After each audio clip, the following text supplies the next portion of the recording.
The Messiah has left, God my helpless estate, and has shed his own blood for my soul. It is well with my soul. It is well, it is well with my soul. My sin, oh disgrace, oh the glorious store. My sin not empire, body whole. Is nailed to the tree, and I bear it no more. Praise Yahweh, oh my soul. It is well with my soul. It is well, it is well with my soul. For me be it Messiah to lead. If Jordan above me shall roll, no pan shall be mine, for in death as in life, thou wilt whisper thy peace to my soul. It is well with my soul. It is well, it is well with my soul. But Yahweh is for thee, for thy coming we wait. The sky nor the grave is a goal. O trumpet the angel of voice of Yahweh, blessed hope, blessed rest of my soul. It is well with my soul. It is well with my soul. And Yahweh had laid them when the fair shall be fight. The cloud be rolled back as a scroll. The trump shall resound, and Yahweh shall descend. Even so, it is well with my soul. It is well with my soul. It is well with my soul. Amen. Hallelujah.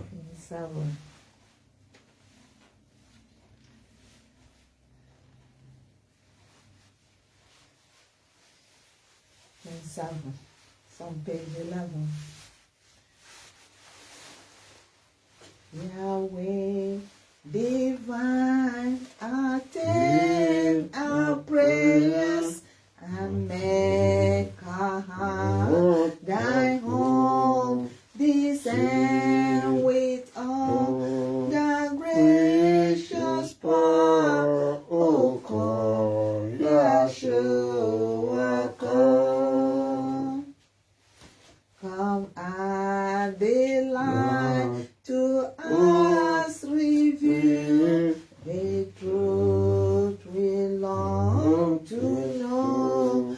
Reveal the narrow path of life that we are duty show.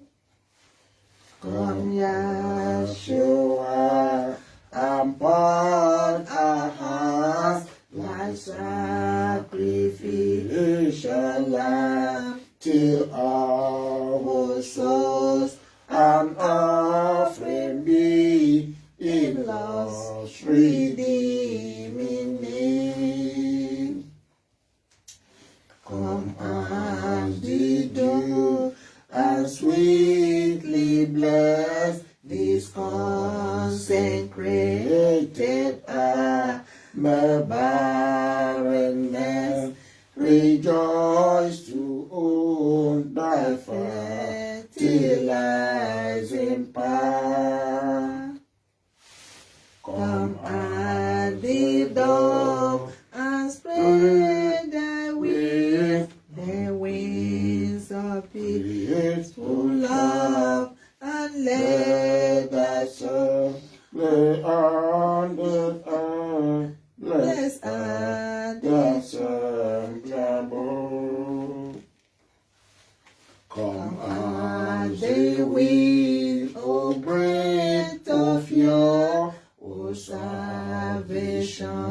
none of fear. Come make the great salvation known. Why as the human race? Yahweh divine, attend our prayers, make our lost world thy home. Descend with all thy gracious past. O come, great Messiah, come. Hallelujah. Amen. Let's take one more hymn. 15, please. In 15. 1:5. What a friend we have in Yeshua. Hallelujah. Let's go. What a friend we have in Yeshua. All our sins and grief to bear. What a privilege to carry everything to you in prayer. Oh, what peace we often forfeit. Oh, what needless pain we bear. Oh, because we do not carry everything to you in prayer. With trials and temptations, is there trouble anywhere? We should never be discouraged. Take it to Yahweh in prayer. Can we find our friends so faithful, who will all our sorrows there? Yahshua knows our every weakness. Take it to Yahweh in prayer.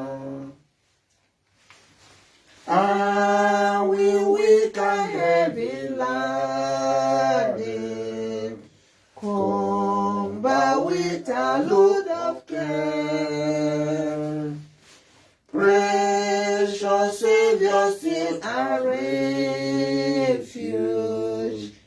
Take it to Yahweh in prayer. Do the friend despise forsake thee? Take it to Yahweh in prayer. In his answer will assure thee. Now we find our solace there. Yes, the Savior that has promised, now with all our bodies there. May we ever yet be bringing all to thee in earnest prayer.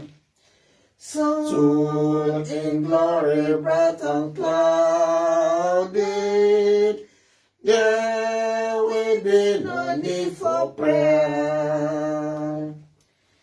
Joy, praise, and endless and worship will be a sweet portion there. Hallelujah. Amen. Let's go to the book of Covenants. There is a very big question as we gather today, as we celebrate the Feast of Trumpets in this year, 2025, as we are ushered in by Yahweh's mercy and favor into the 7th month of the year. He commanded mankind to do all their doings, the activities on earth, to worship Him in all they are doing, to do it in accordance to His prescription, to His will.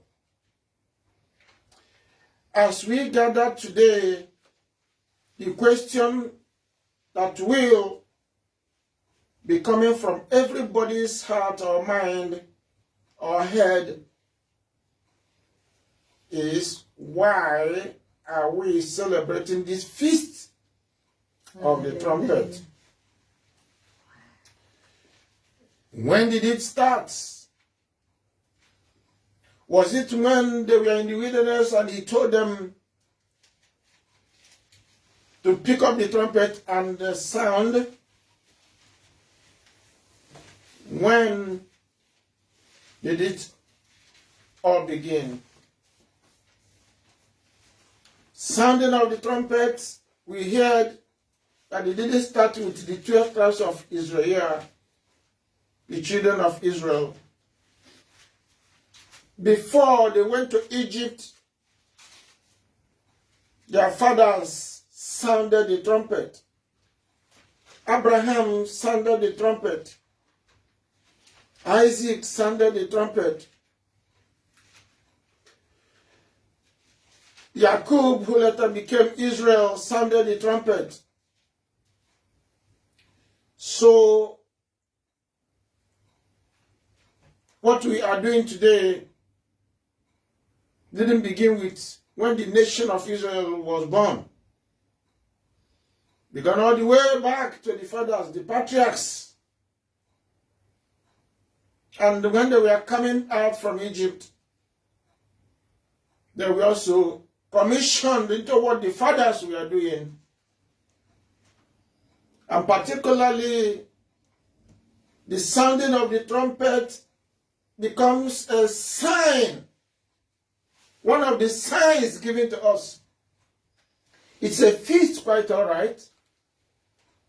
But this feast depicts what is about to happen, even in these latter days. We are going to look at today why the sounding of the trumpet and what it all means to us, or what Yahweh is signposting as a result of what this is about. When you hear the sound of trumpet, something is about to happen. Either there is a celebration going on, heralding peace, heralding enjoyment, heralding moments of celebration, or war. Sword is on the horizon. Sword is, very close. The enemies are coming close. Basically, sounding of the trumpets can usher joy. It can also usher tears, weeping, crying. But I know that the sounding of the trumpet, Bible keep repeating every now and then, particularly in the last days, last days of human history, is pointing to agony, anguish, trouble, problems, persecution, affliction, sword, all manner of evil that will envelop the earth. Then when you hear that sounding of the trumpets, the sound tells you that this is a sign. The sign is warning you. The sign is asking you to do one thing or the other. So, let's quickly hear from the book of Covenant, written by one of the prophets, as in his days, what happened, what Yahweh told him to do concerning his people Israelites, what he did, and what came out of the sounding of the trumpet, because messages followed, instruction followed. Were they able to follow the instruction? It's one thing to hear the sound, to know the signs, and it's another thing for the people who the sign or the trumpet were sounded in their ears to pick up that instruction and do something with it. Yahweh wants us to pick up that sign, that instruction, as a result of the blasting of the trumpet, so that we will deliver ourselves, rescue ourselves. Joel chapter 2. Joel chapter 2. I want to read. Let's pay attention, because what we are doing today, we are celebrating this feast. This feast is a warning to us. It's not the sounding of the trumpets, as it were, that will, culminate into partying, coronation of the king. That is peacetime, joyous moment. In these latter days, we are expecting the trumpet to be sounded to usher two vital things. One, the trouble that the enemy of Israel will want to carry out. So when the trumpet is sounded in heaven, and even here on earth, to those who have ears, they will hear and they will flee, because enemy is on pursuit. Enemy is pursuing them. The second one, in this latter days again, sounding of the trumpet will be the welcoming time, the time that Yeshua will be coming back. And I don't know where Israelites will be. Perhaps they will be in the wilderness. They will be in the wilderness. But they must have heard. And that time, when the trumpet will sound, that will be the seventh trumpet. Seventh sounding of the trumpet. Then they welcome the deliverer, the Savior, the King of Kings. Let's go to Joel chapter 2. Blow the trumpet in Zion and sound an alarm in my holy mountain. Let all the inhabitants of the land tremble, for the day of Yahweh is coming. Brethren, this is the crux of the matter. Who is he talking to? He's talking to Israel, he's talking to me, he's talking to you, he's talking to all those that believe in his word written in the book of Covenant. He's talking to everyone who will say, I will join, I will be part of Israel, and I'm going to follow, to obey, to listen to Yahweh's instruction, because the day of trouble is on hand. Let all the inhabitants of the land tremble, for the day of Yahweh is coming. The day of Yahweh is day of trouble. It's time of persecution, affliction. It's time that Yahweh is going to remember human being, mankind, and the all that are inhabiting the earth, including the earth, is going to remember them for their works. What is their works? His word, his law, his commandments, his judgments, his way. How have they fared? How did they follow to obeying his instructions? He's coming to ask them how far. He's coming to reclaim his world, the earth he created that is being messed up today. And he said, for the day of Yahweh is coming, for it is at hand, is near, is very close. Oh, some people say, don't worry, we've been hearing this since the world began. But he's telling you, it will come suddenly. If you are not prepared, it will catch the person unprepared.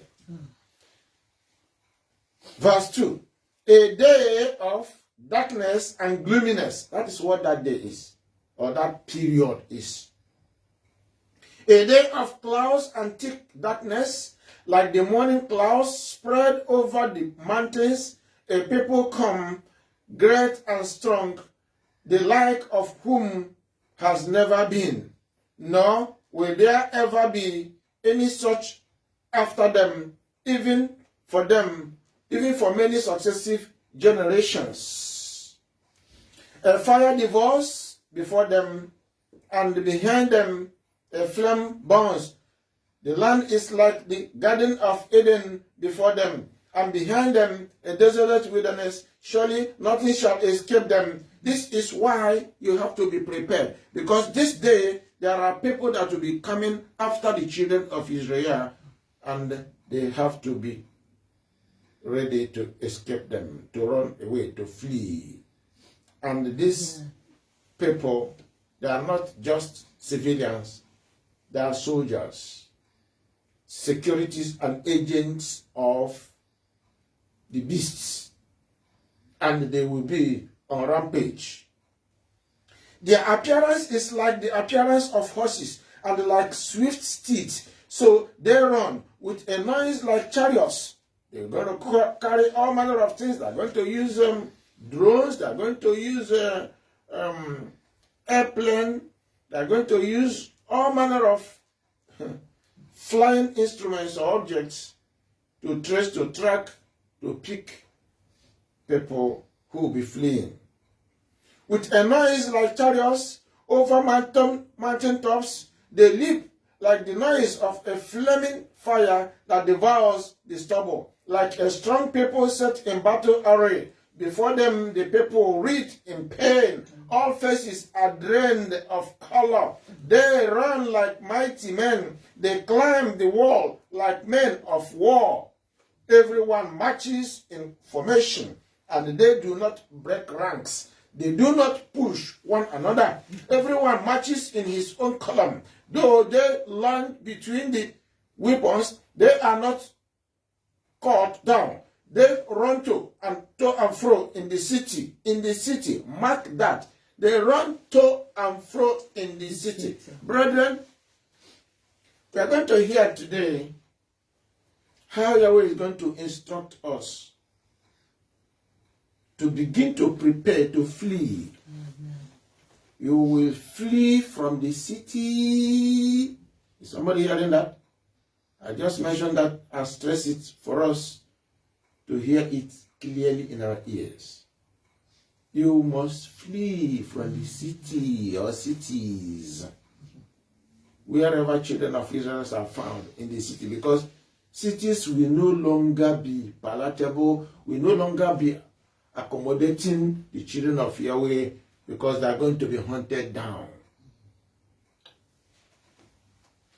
Verse 9, they run to and fro in the city, they run on the wall, they climb into the houses, they are going to invade people's houses, they are going to be seeking and searching, like using a torchlight to look for something. Who are they looking for? They are looking for those who are keeping the covenant. They are looking for children of Yahweh. They climb into the houses, they enter at the windows like a thief. The earth quakes before them because of how violent, how troublesome, how warrioursome they are. They wouldn't relent. Whatever they want to do, whatever they want to get, they will get it. And people will be wailing, people will be crying, and everywhere will be in violence. The heavens tremble, the sun and moon grow dark, and the stars diminish their brightness. Yahweh gives voice before his army, for his camp is very great. For strong is the one who executes his word, for the day of Yahweh is great and very terrible. Who can endure it? Now, all these warriors, all these armies, Yahweh allowed them, because Yahweh himself is the one judging. Yahweh is sitting on his judgment throne. He's judging humanity. He's judging the earth. He's judging those who rebelled against him. So those who have been enemies of Yahweh will be strengthened, will be burdened to go all out to execute that judgment that will fall upon the earth. The earth quakes before them, the heavens tremble, the sun and the moon grow dark, and the stars diminish their brightness. Yahweh gives voice before his army, for his camp is very great, for strong is the one who executes his word. For the day of Yahweh is great and very terrible. Who can endure it? Now, therefore, says Yahweh. Now, this is what is to come, or about to come, and that will affect and afflict those who have been disobeying Yahweh. Whether they are Israelites or the Gentiles that were called, but they are sluggish, they are lukewarm, they are behaving anyhow they like, they think this is the end of the whole thing, that the earth is already possessed by them, and they feel nothing will happen. This warning is for them. It's not for the entire world. It's not for the Gentile world. It's for his own people.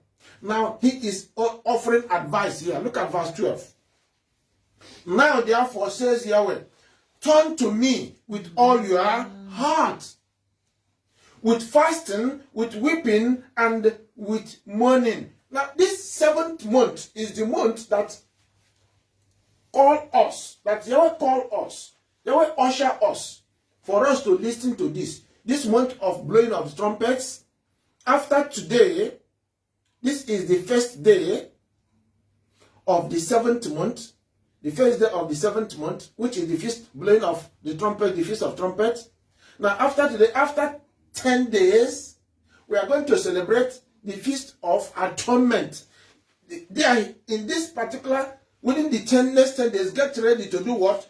To fast and weep and mourn, cry to Yahweh, beg him, appeal to him, so that he will ensure your name is in the book of life, so that your salvation will be guaranteed, so that whatever that will be happening at the end of the day, you will not be cast away. You will not be swept away from his presence. Whether alive or dead, you will still have a place before him. Because when the final trumpet will sound for those, that's when Yeshua will be stepping into the earth. The trumpet will sound. The dead will rise. The dead in Yeshua. The dead, those who died in obedience, those who listen to him, they will wake up again and they will be with him. They will live forever. That's why he's giving this advice. So, get ready for fasting, for weeping, and for mourning in the next 10 days. It is 24 hours. That one day. Get ready for it. And after the Feast of Atonement, we enter the Feast of Tabernacles. 7 days. 7 days of opening us up into the new life, new world, particularly entering into the land, and from there entering into the millennial reign, which is the 80th day. 80th day will start. And that will mean 7 days of Feast of Tabernacle, the 80th day that we will also celebrate. He opens up what the Spirit will be doing with the children of Israel at that time. So this 7th month is crucial. This 7th month is month that Yahweh is opening our eyes, our ears, our mind, and bringing us, drawing us to himself so that we return to him.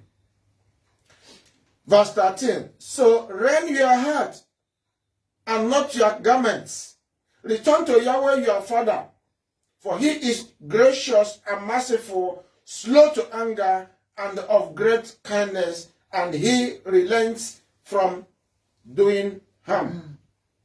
So if we return to Yahweh, he will not destroy his own. He will not harm his own. Though we may have walked away from him, he will spare us. Amen. Because we have cried, we have pleaded to him, we have fasted, we have wept, we have mourned, we have asked him to show mercy. He will return, he will show you mercy, and you will return to him, and he will receive you with open hands. Yeah. When is that? The time is now to return. Yesterday, in our meeting, we called it time to return to Yahweh. This is what he's saying here, exactly. Return to Yahweh. Amen. Verse 14. Who knows if he will turn and relent and leave a blessing behind him, a grain offering and drink offering for Yahweh our Father. For Yahweh our Father. Blow the trumpet in Zion. So repeating that again. Consecrate a fast. That is for the atonement. Call a sacred assembly. In all this we gather. Gather the people. Sanctify the congregation, the assembly. Assemble the elders. Gather the children and nursing babes. Let the bridegroom go out from his chamber, and the bride from her dressing room. Let the priest who minister to Yahweh weep between the porch and the altar. This is the time of the atonement, what you should be doing. Let them say, spare your people, O Yahweh, and do not give your heritage to reproach, that the nations should rule over them, because the nation want to take over the earth. Nations want to take the one world government. They are fighting hard, they are working hard to get it commenced. That time is not the time for the children of Yahweh. That government is not the government of children of Yahweh.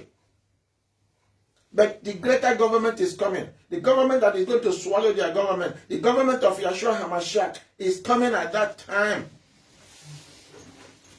So the ruler of heaven and earth is asking us, get prepared, because there is conflict going on.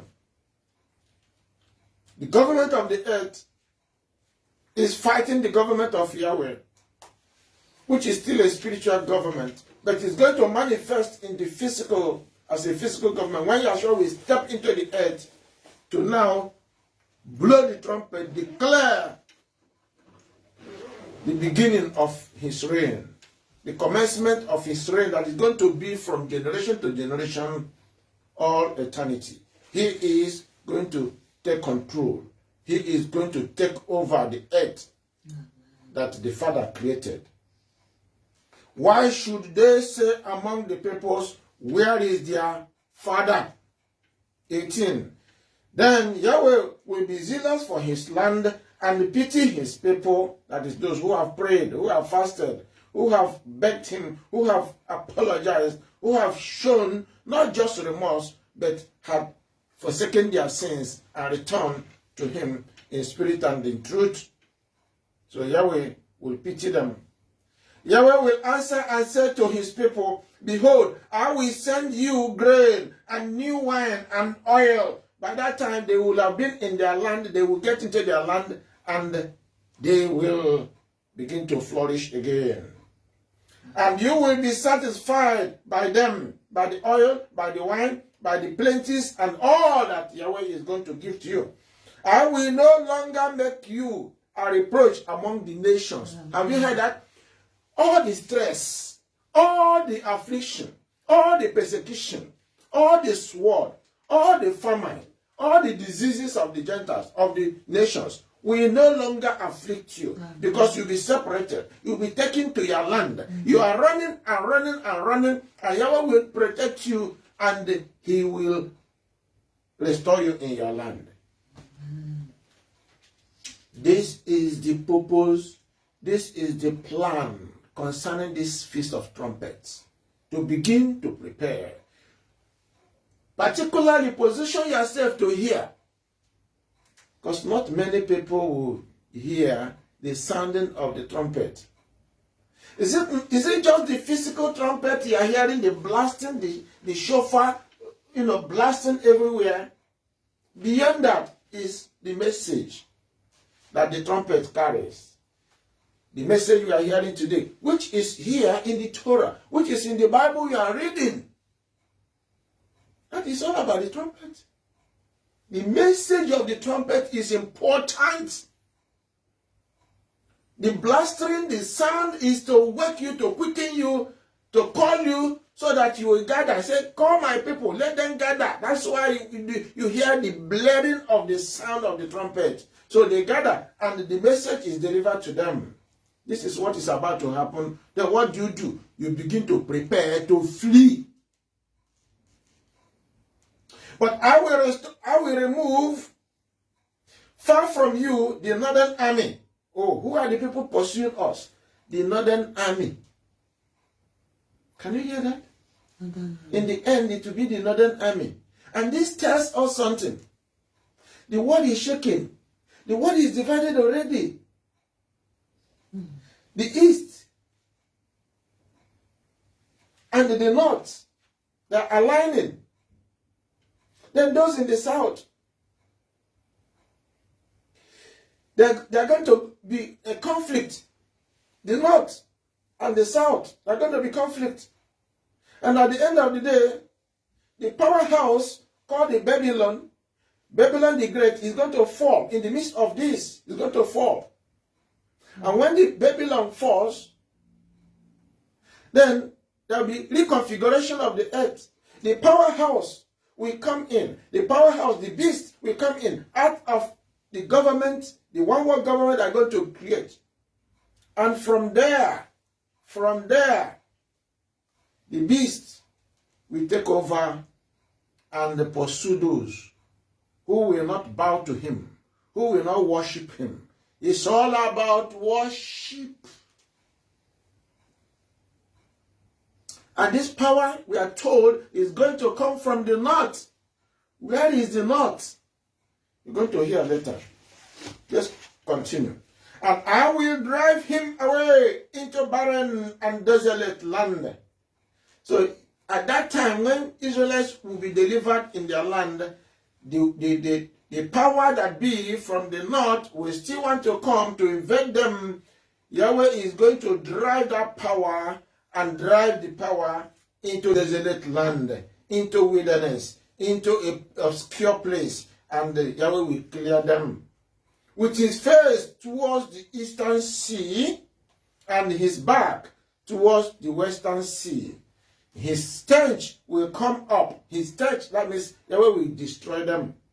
And his foul odor will rise because he has done monstrous things.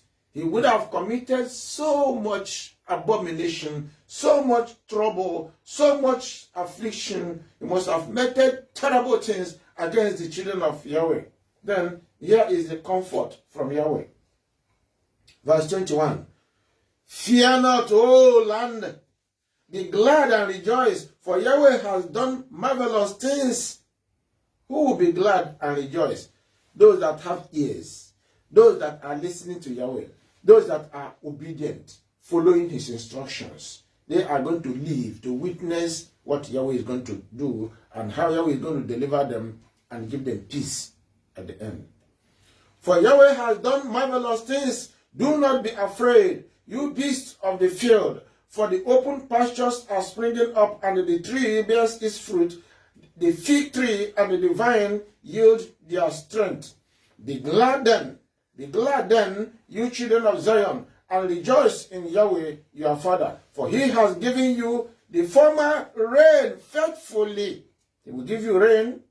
Without rain, the earth will not produce anything.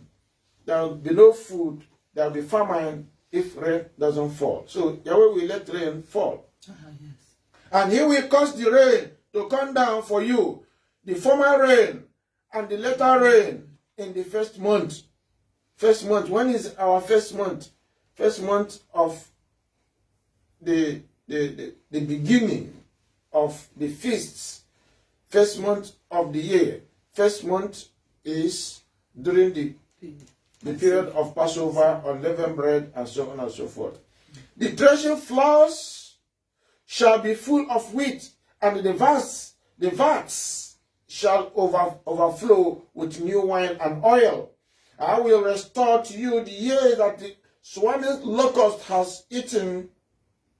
All those enemies pursuing you are here considered or regarded as swarming locusts, because they would have destroyed. In fact, you would have run and leave so much. In fact, all in the Gentile world. So when now you escape and you enter the land, Yahweh says he's going to restore all that you left behind. The crawling locust, the consuming locust, and the chewing locust, my great army which I sent among you. Can you see that? Joel chapter 1, 4-7. And Joel chapter 2, which we have just read, we have bypassed it.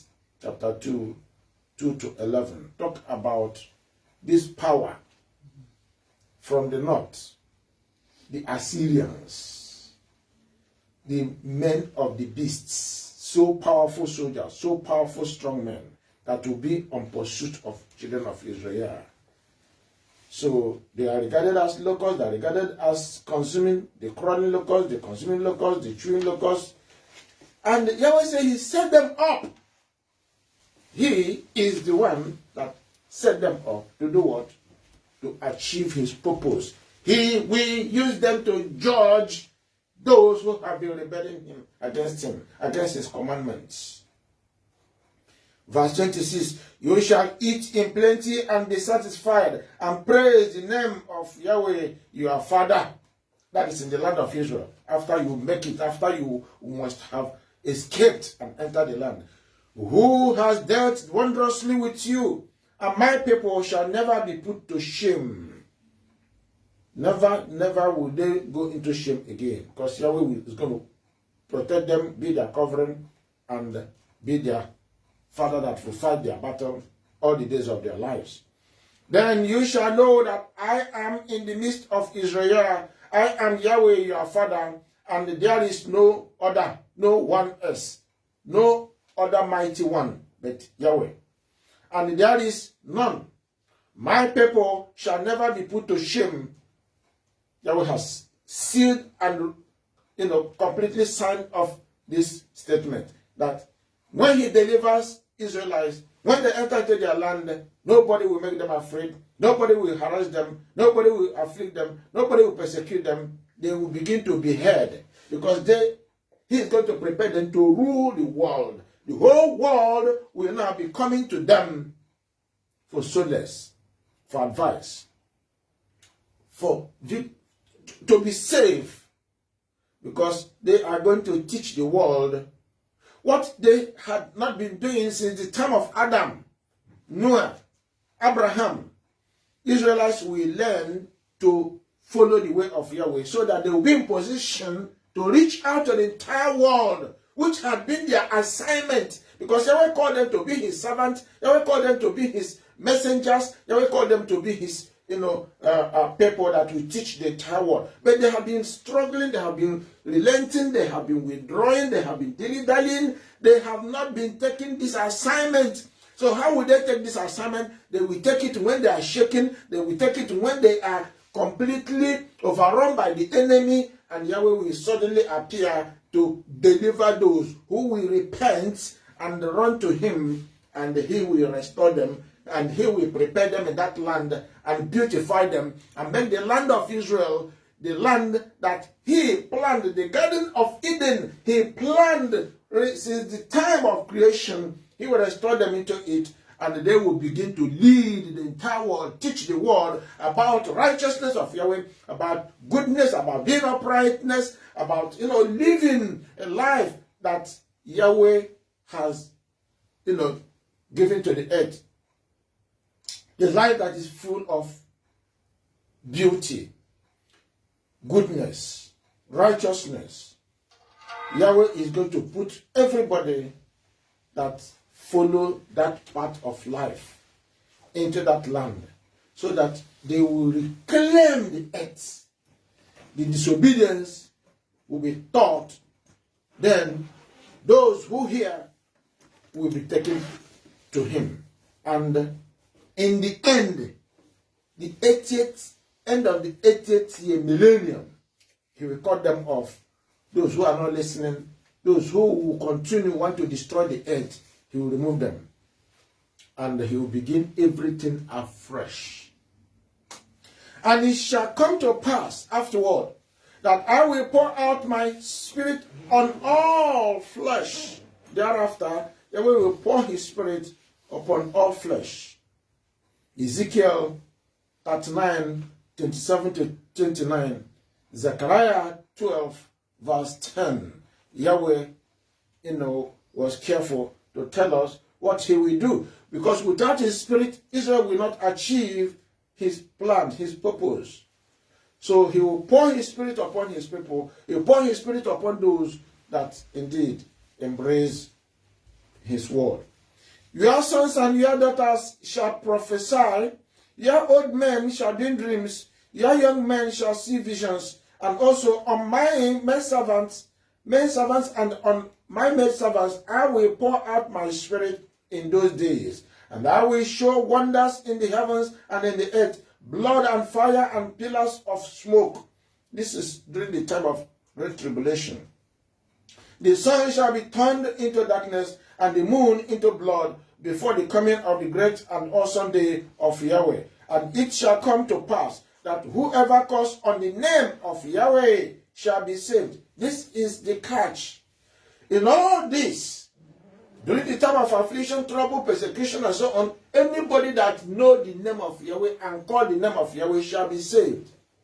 For in Mount Zion and in Jerusalem there shall be deliverance, and Yahweh, as Yahweh has said, among the remnant whom Yahweh calls. Hallelujah. Hallelujah. Let me quickly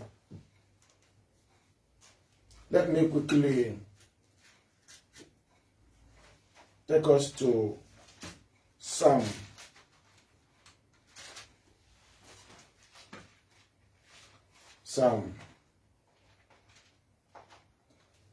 81. Let's pick one or two, few verses there. Psalm 81.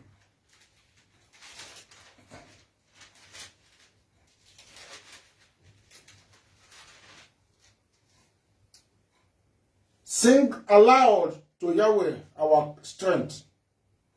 Make a joyful shout to Yah of Jacob. Raise a song and strike the timbrel, the pleasant harp with the lute. Blow the trumpet at the time of the new moon, at the full moon, on our solemn feast day. When are we to blow the trumpet? Like Joel had told us, blow the trumpet at this particular day, first day of the 7th month. Blow the trumpet. During the feast, blow the trumpet.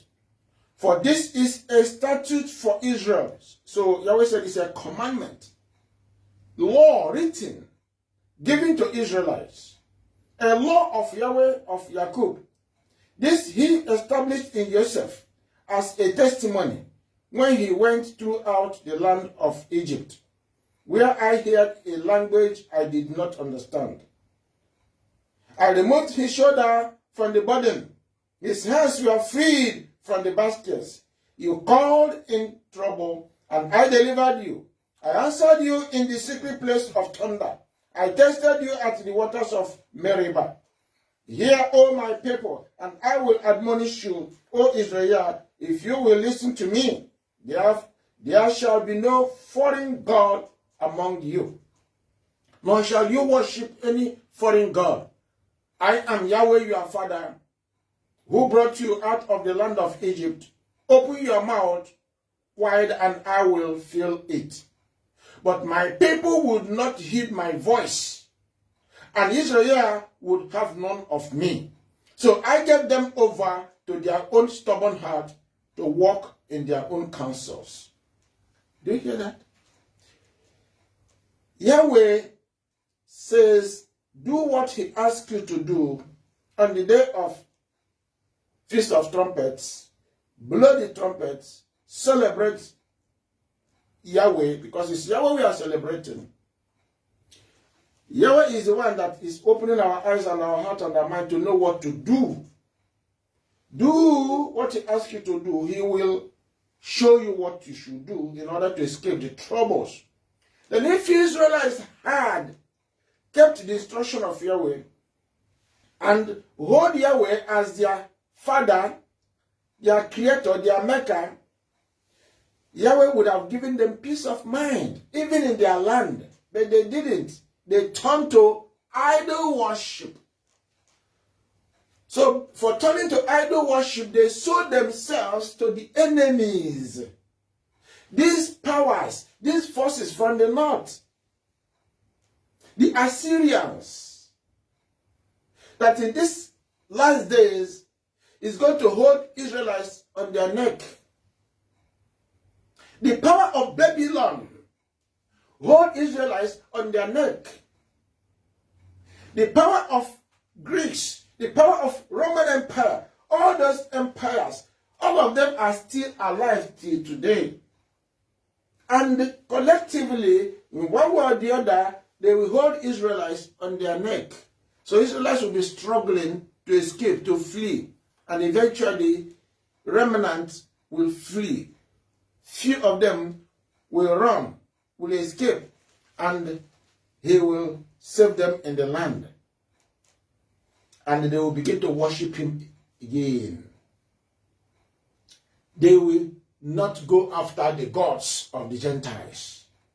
They will no longer love the gods of the Gentiles, which has been the trouble, which has been creating, this problem that Israelites have been having. The gods that they are worshiping. They went their way. And Yahweh said he gave them up to their stubborn heart, that they should walk in their own counsels. What is the counsel of man's heart? Is to pursue whoever he loves to worship. The gods of the world. The idols of the world. That is what human beings have determined to do for themselves in this world. As a result, Yahweh folded his hands and he is watching them, looking after them. Looking unto them to see what will befall them. Because Yahweh said he is going to hide himself, that he's going to withdraw from them, and he's going to watch them to see their end. Because they are stubborn, stiff-necked people. They cannot listen. They cannot hear. Human beings think that they know the earth, the world they live in. No, they don't know what is going on. Particularly when human beings sin against Yahweh, then human being is caught into trouble, into knowledge that they don't know about. And Yahweh is saying, follow my way, follow my instructions so that you'll be delivered. That is the reason for for this sounding of trumpet. That is the reason for preparation. That is the reason for getting ready to flee. Are you getting ready to flee? May Yahweh help us. May Yahweh give us understanding. May Yahweh prepare our mind. May Yahweh prepare our heart as we get prepared to flee. Let's pray. Our Father in heaven, we thank you this day. We bless you, we worship you, we honor you, we adore you. Father, our heart yearn for you. Our souls and our spirit, Father, yearn for you. For when we hear what we are hearing from the book of covenant, the book of the law, your book that you gave to us, to teach us, to guide us, so that we will not fall into what is coming, into the trouble that we created for ourselves out of our own heart, out of the errors of our heart. You said, if we pay attention, we will escape. If we refuse to pay attention, then the trouble will swallow those who are living in disobedience. Father, your word today is telling us that judgment is coming. And as that judgment is enveloping the earth, we should plan to flee. As you plan to judge the earth with your armies, with your soldiers, you ask us, get prepared, hear your word, hear your instructions, so that you will not be caught up with the violence, the trouble that will about to envelop the earth. Father, we have no power of our own, neither do we have strength of our own, nor knowledge to understand what is happening. All knowledge, all wisdom, all understanding is from you. We ask you, Father, open our hearts to receive you, receive your word. Open our ears to hear your instructions and take it in so that it will bear fruit, fruits of obedience, fruits of having strength to do what you ask us to do. Empower us, our Father. For we cannot withstand the trials and the temptations and persecutions and afflictions that are out there. All power belongs to you. Help us, our Father. Help us to understand so that we will not be swallowed by the influences left, right, and center that is overwhelming us, by the issues of life, or by the gettings, pursuing wealth, possessions, riches, money, and all the affluences of the world. Because it blinds the eyes, it closes the ears, it makes people not to even look at anything that has to do with their spiritual life or spiritual welfare. Only you and you alone who understands the spiritual and physical aspects of human life. Only you can show us the way. Only you can deliver us. We need your mercy. We need your favor. I know you have asked us to turn to yourself. Father, empowerment is from you. Without your spirit, we do nothing. Fill us with your spirit that bear fruit. Fruit that equip us to obey you, to do what you have commanded us to do. Father, guide us day and night. Help us so that we will not fall, so that we will not be caught up by the enemies, so that what is planned down, that will swallow the disobedience, will not be our portion. Save us, defend us, have your way, glorify your name in our lives. And to all that are hearing you today, empower your children wherever they are. Quicken us, Father, to be urgent and to be forthright to seek you, to love you, to cherish you, to do your will, so that indeed you carry us all and hid us in you. As you hid Israelites, even in you, when they left Egypt, you covered them in the wilderness, through the Red Sea, you covered them.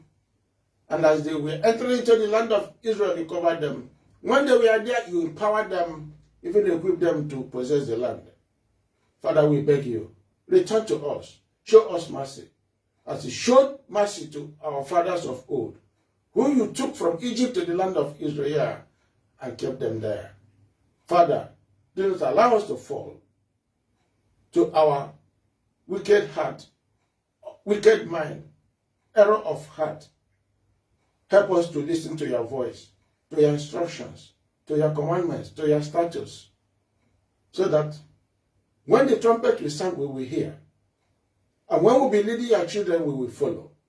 May this be our portion, and the portion of all that are hearing your word of instruction today.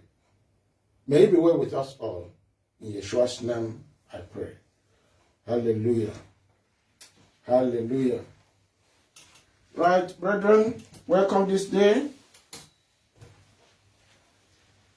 to this feast of trumpets that Yahweh has called us to learn and to be instructed, so that it shall be well with us as these days of human activities, human being is running out. The days of human beings are running out. All we need to do is to pay attention and do His will. Right. Can we hear from ourselves? Anybody with any query, any observation, any comments?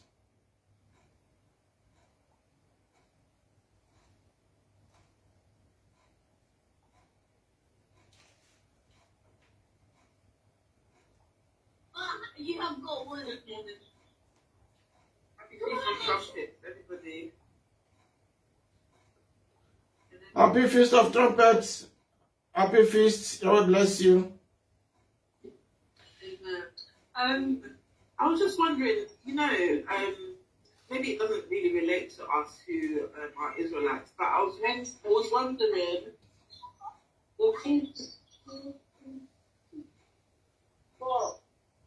Feast of Trumpets, how is it related to they say it's a new year, Rosh Hashanah? So, if that's Rosh Hashanah, if Rosh Hashanah is today, which is a new year, apparently, then when we celebrate in spring, the Passover, which is actually the first month of the year, doesn't it collide? Like, it doesn't really make sense. How can there be 1 year? How can there be a new? So sorry, how can there be Rosh Hashanah now, which is supposed to be the 7th month, and then another new year in spring, which we celebrate Passover and leavened bread? Maybe that's what I'm saying. Maybe it's not to do with us, because I know that's more Orthodox. Yeah, Orthodox. The Jews who are more Orthodox. That makes sense. So I'm just trying to figure out where this was. And I can't seem to find it in the Bible as well, or maybe I've not seen it well. So I'm not too sure if I could just get some. Sorry, if I could just get some clarity on that, basically. Yeah, thank you so much.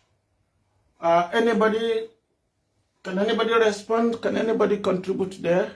She's asking, what's the difference between today, which is the 7th month, and the month of Passover, which is also the first month of the year, the beginning of the year, and this time also is assumed to be beginning of year. So what is the difference, and which one do we follow? Which one is authentic? Anybody? Yeah, Can I speak? Yes, sir, go on. Yeah, I'm just looking it up now. It's the year change is all about when Yahweh brought the Israelites out of Egypt, and he said to, I think he said to it was said to Moses and Aaron that the start of the year would then be from Passover. That will be the first month. And it changed it from, because it used to be before he brought them out of the land of Egypt, it was as it is now, this being the first month of the year. But he changed it when he brought the people out of Mitzrayim, out of Egypt, to to Passover being the start of the new year. I'm just trying to look it up now where I can find the scripture on it. Can you help me there, Pastor? Yeah, don't worry. Let me help you. Let me conclude because we have some more things to tidy up. Thank you so much for telling us how it is, and that is how it is. You rightly pointed out that the year, our year begins at the feast of Passover, and that is, if we look at it, it's within March, April. Yeah, formally, previously, the world has held to this 7th month as the beginning of the year.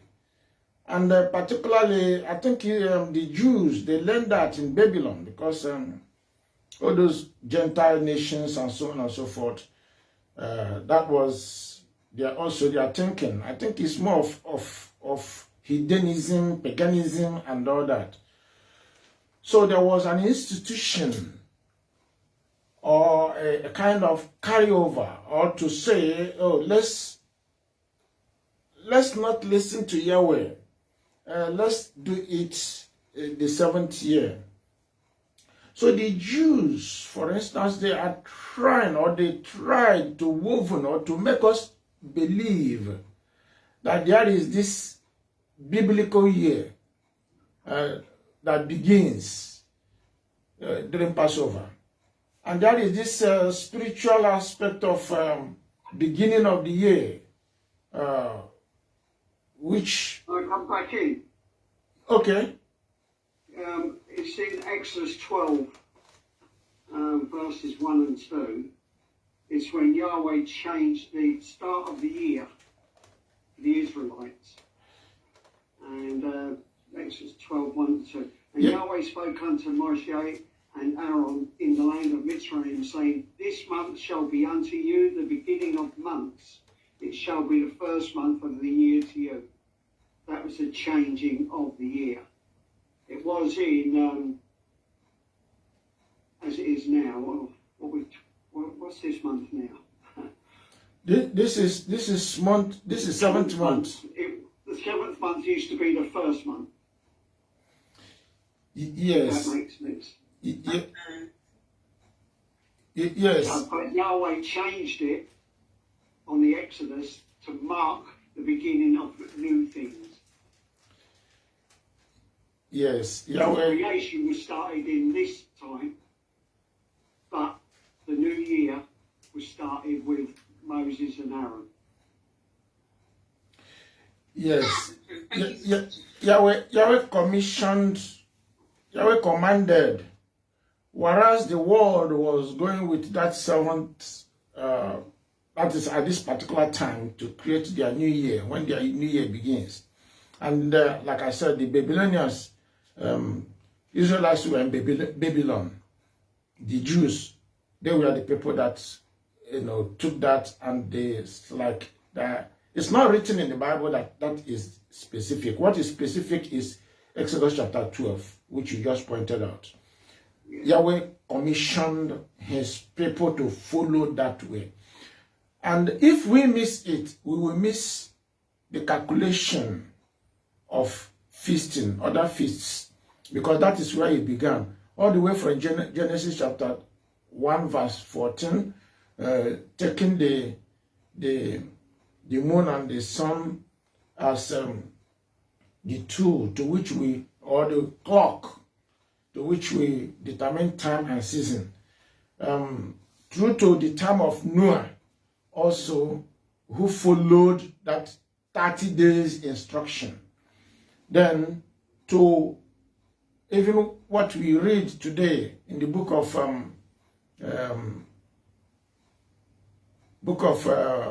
Enoch, book of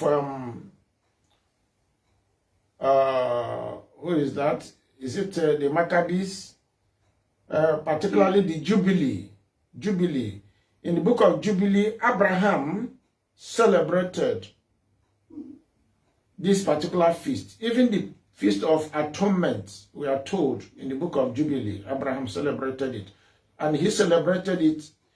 The Feast of Passover was at the beginning of the year, as Yahweh corrected or told the children of Israel who left, who didn't know, or that idea was washed away because after many years in Egypt, they lost their culture, they lost their way, they lost their bearing. Yahweh had to remind them all these things again. All that we are written in the Torah, Yahweh had to remind them. But if we go into book of Enoch, book of Jubilee, book of Maccabees, Jasher, we will now recollect what was happening in the time of old. So it didn't cease, it didn't stop. But the Gentiles had that idea of their own year, on the 7th month, which is maybe at this particular time and all that. Yahweh said, no, Israelites, you were doing that, you were holding, but this is the time. Exodus chapter 12. Passover will begin at the month of Nisan, or what is it? Abib or Nisan. And Nisan is what they brought from Babylon. Yeah. Yeah, can I come in again? Yes.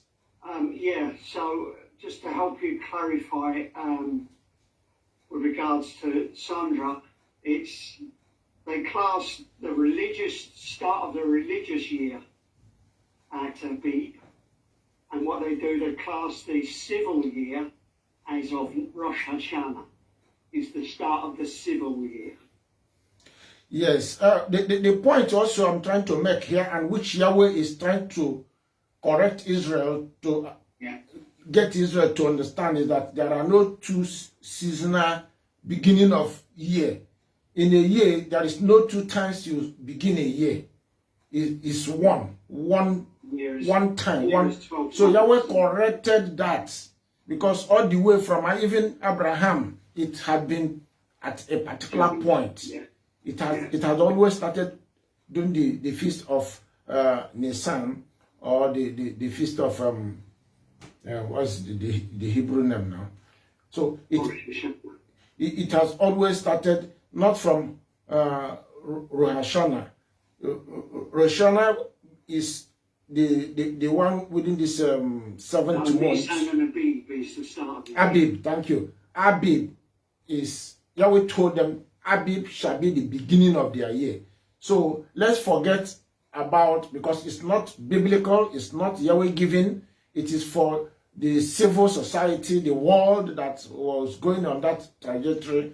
Then they brought it into their religious way and coin it and make it to look as if it's what is commanded. The Jewish still hold that line of thinking. So they have two beginning of the years. The one in Passover and the one in the Feast of Trumpets. It's not supposed to be that way. Feast of Trumpet, the Feast of Trumpet, at the time, the 7th month is 7th month, which Yahweh, that's why it's called 7th month of the months of the year. So how can middle of 7th month become the beginning? It doesn't make sense. If not, because whatever Yahweh stated or done, the enemy will want to replicate it and give it a name. give it its own name. And if we are not careful, we may, zero into what the enemy had prepared, and we buy the idea. And to do that will be to stand against the word of Yahweh, even to fight. It goes to show how fallen the nation of Israel is still. It still is fallen. That is the Babylon, because Israel followed Babylon. Yeah, they follow Babylon, and Babylon is still alive, 100% alive. It's still alive and kicking. The Babylon hasn't disappeared. So, but Yahweh is saying that Babylon will soon disappear. And that's why he's asking us to prepare. Because towards the time of Babylon going down, the beast will emerge and everything will happen. Then Israelites will be on the run. And if they're able to escape and get back to their land, then everything will begin afresh. So Yahweh is telling us what he has put in place and what we should be doing so that we will not be, should not be caught up. Just a minute. Right. Thank you, Sandra. Is that taken? Did you get understanding to that? Yes, 100%. Thank you so much. Okay. Let's just follow what Yahweh gave to us at the beginning of our year. Every year. We don't have two beginning of the years. It's just one. Beginning of our year is one, which begins March, April, which has to do with Passover. So thank you so much. Any other observation? Any other thing somebody want to comment or say, particularly this day?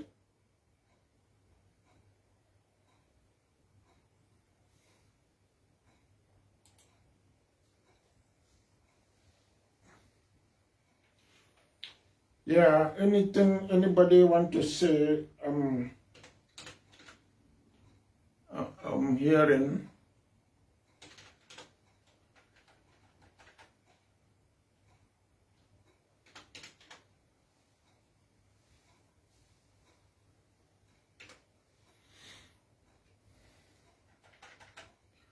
All right, let's quickly tidy up with what we have today. What you want to discuss this morning or already afternoon.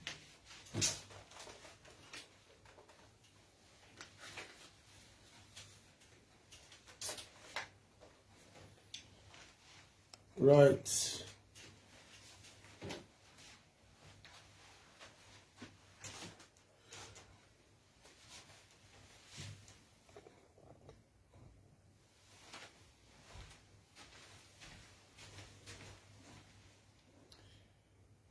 Okay. Somebody help me.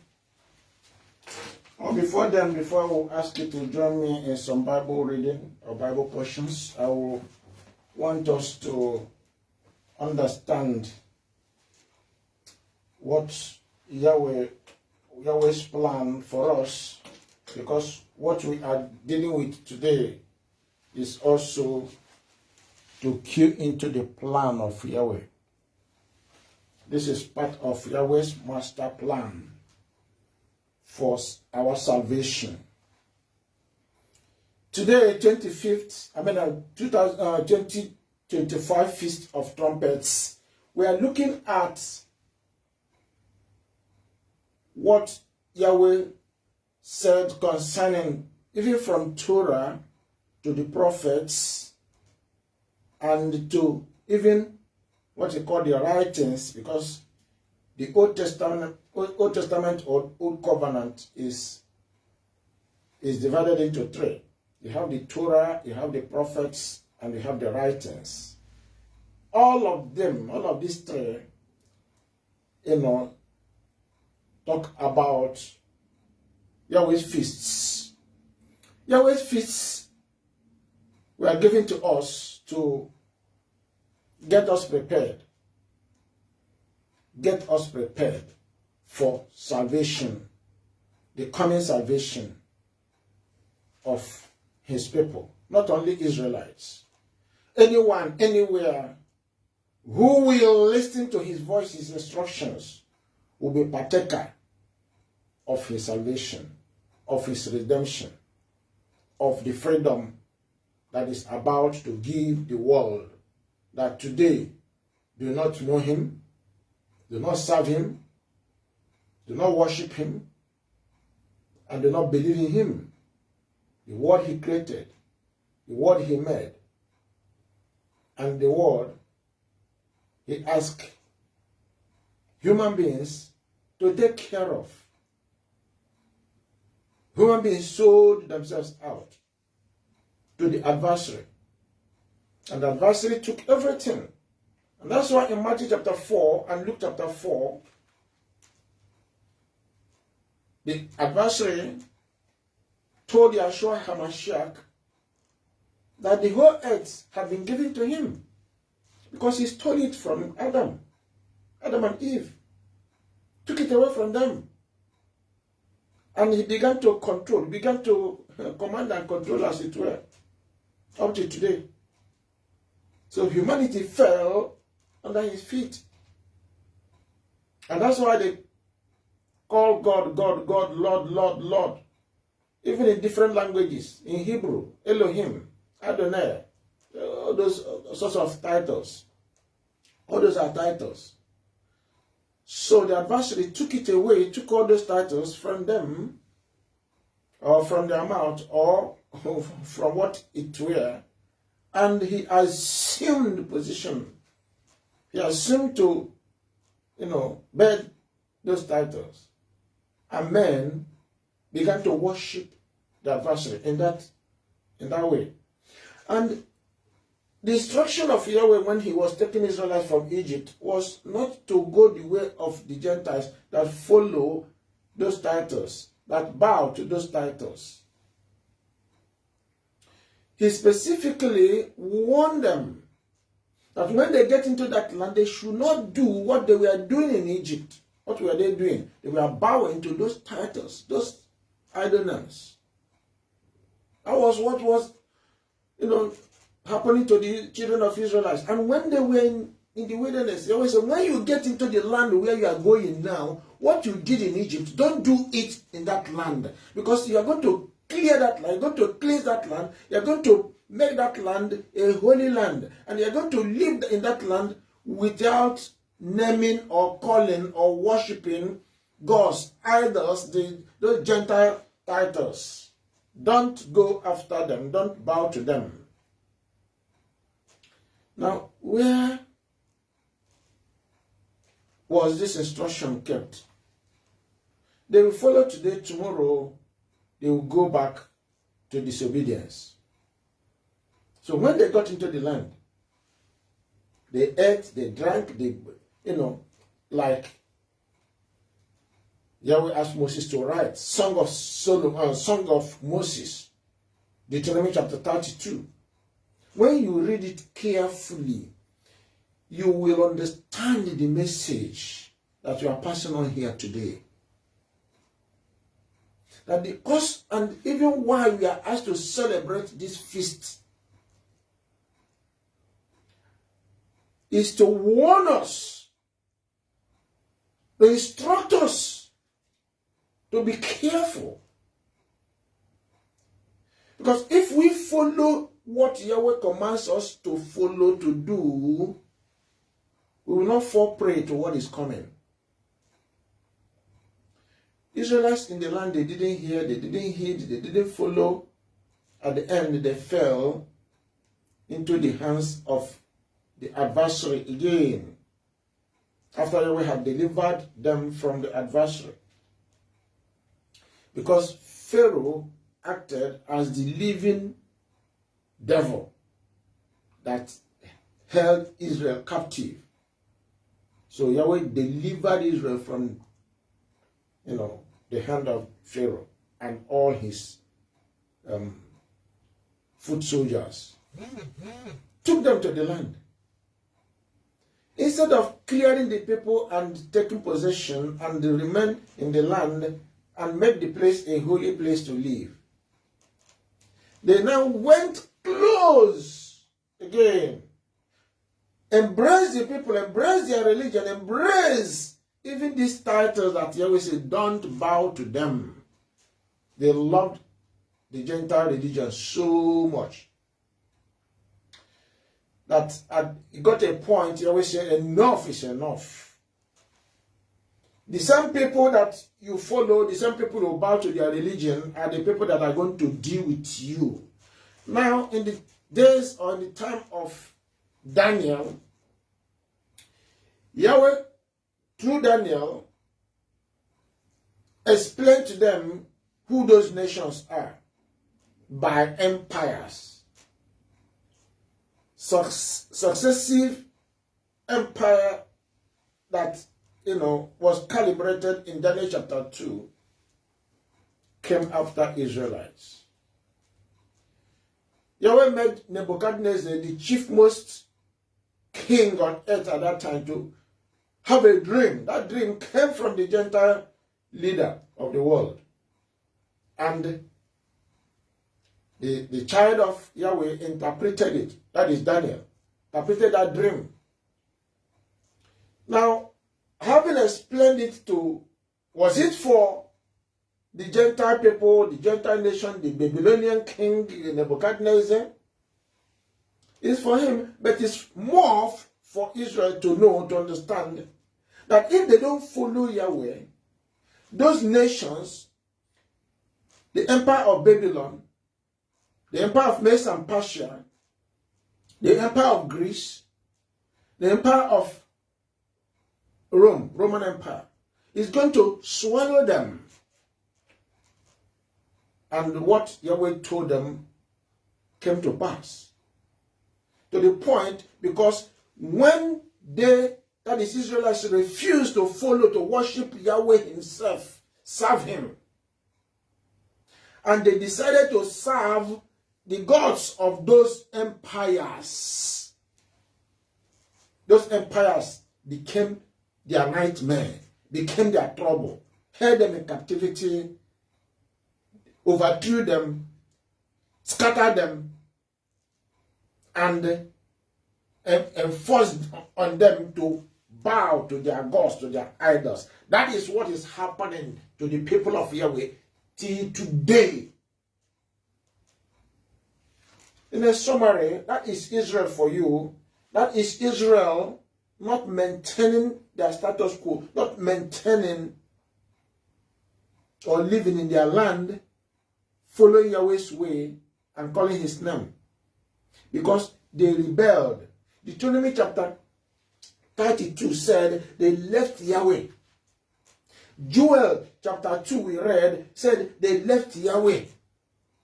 All the prophets, the Torah itself spoke about this. And that was the reason. Leaving Yahweh was the reason they went into captivity. They were scattered and they are living in nations up to today. That's why they are suffering. And that's why when they were coming out from Egypt, Yahweh now said, all these feasts, keep them, observe them. In it you will learn how you will return back to me. If you will pay attention, if you will be attentive to the instruction given, you will escape. In this Feast of Trumpets, is calling us to get prepared. Because if the trumpets is not blaring the sound that will bring us into the moment and time of peace or celebration, it will be warning us to get ready, because war is coming, sword is coming, famine is coming, pestilences is coming as a result of their disobedience. Ordinarily, the sound of trumpets would have been for celebration. It wouldn't have been for warning people to get ready to flee or to do this or to do that because enemy is on pursuit. No, it wouldn't have been that way. It would have been for celebration, for peaceful moment and peaceful time. It would have been heralding something, peaceful, good, celebration. It would have been trumpet that will, usher in moments of partying and enjoying themselves. So because of their disobedience, the second layer of, hunting, trouble, problem was added into what the tune of the trumpets will be bringing. Now, the trumpets has different notes. The sounds, depending on who is blowing and what the message the person is sending. If it's for coronation of king or doing anything that is celebration in the land, there is the tone from the trumpet that will let the people know. And the leaders will prepare the people or gather the people for that event. If the tone is warning them against invaders, against war, against trouble that will be coming into the land against them, the tone will also align on that way. So the blowing of trumpets has different, notes that it brings to let people know what they will be doing at that particular time. We read Joel chapter 2. Now, the blaring of the trumpets came in different ways. Yahweh was telling them how they deviated from him and how the land will no longer going to bring supplies, increase, and the infertility of the land will cause famine. Apart from that, the invaders, the enemies, the adversaries will come into the land to deal with them, to devour them. And in the end, the enemies will scatter them. And this is because they had followed idols of the Gentiles, the names of Gentile idols that they were worshipping. That was what infuriated Yahweh the more. And Yahweh said, because of that, they will fall and they will perish. Many will die, and few will be scattered into the Gentile world.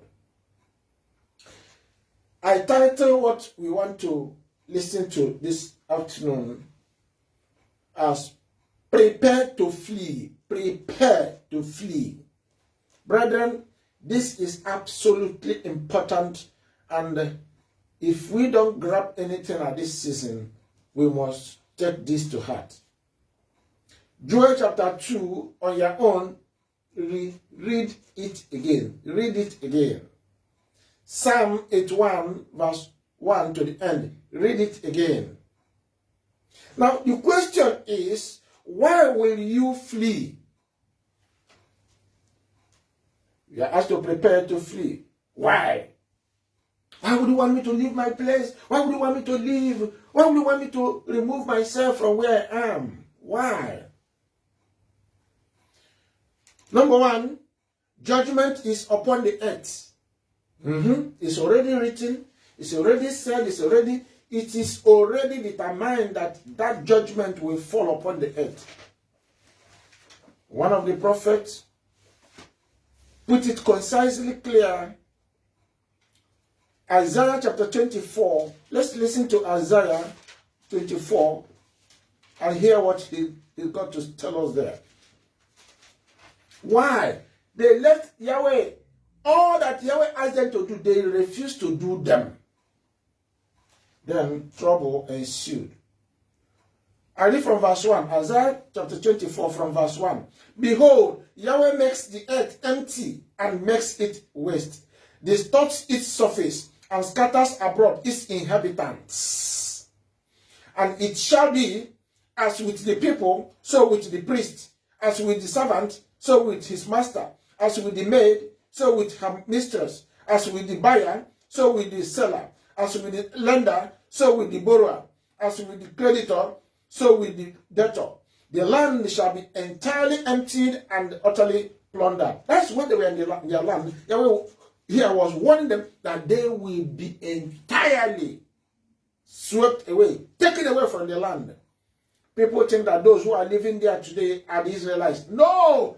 This is the word of Yahweh. He said he's going to pull them out of that land because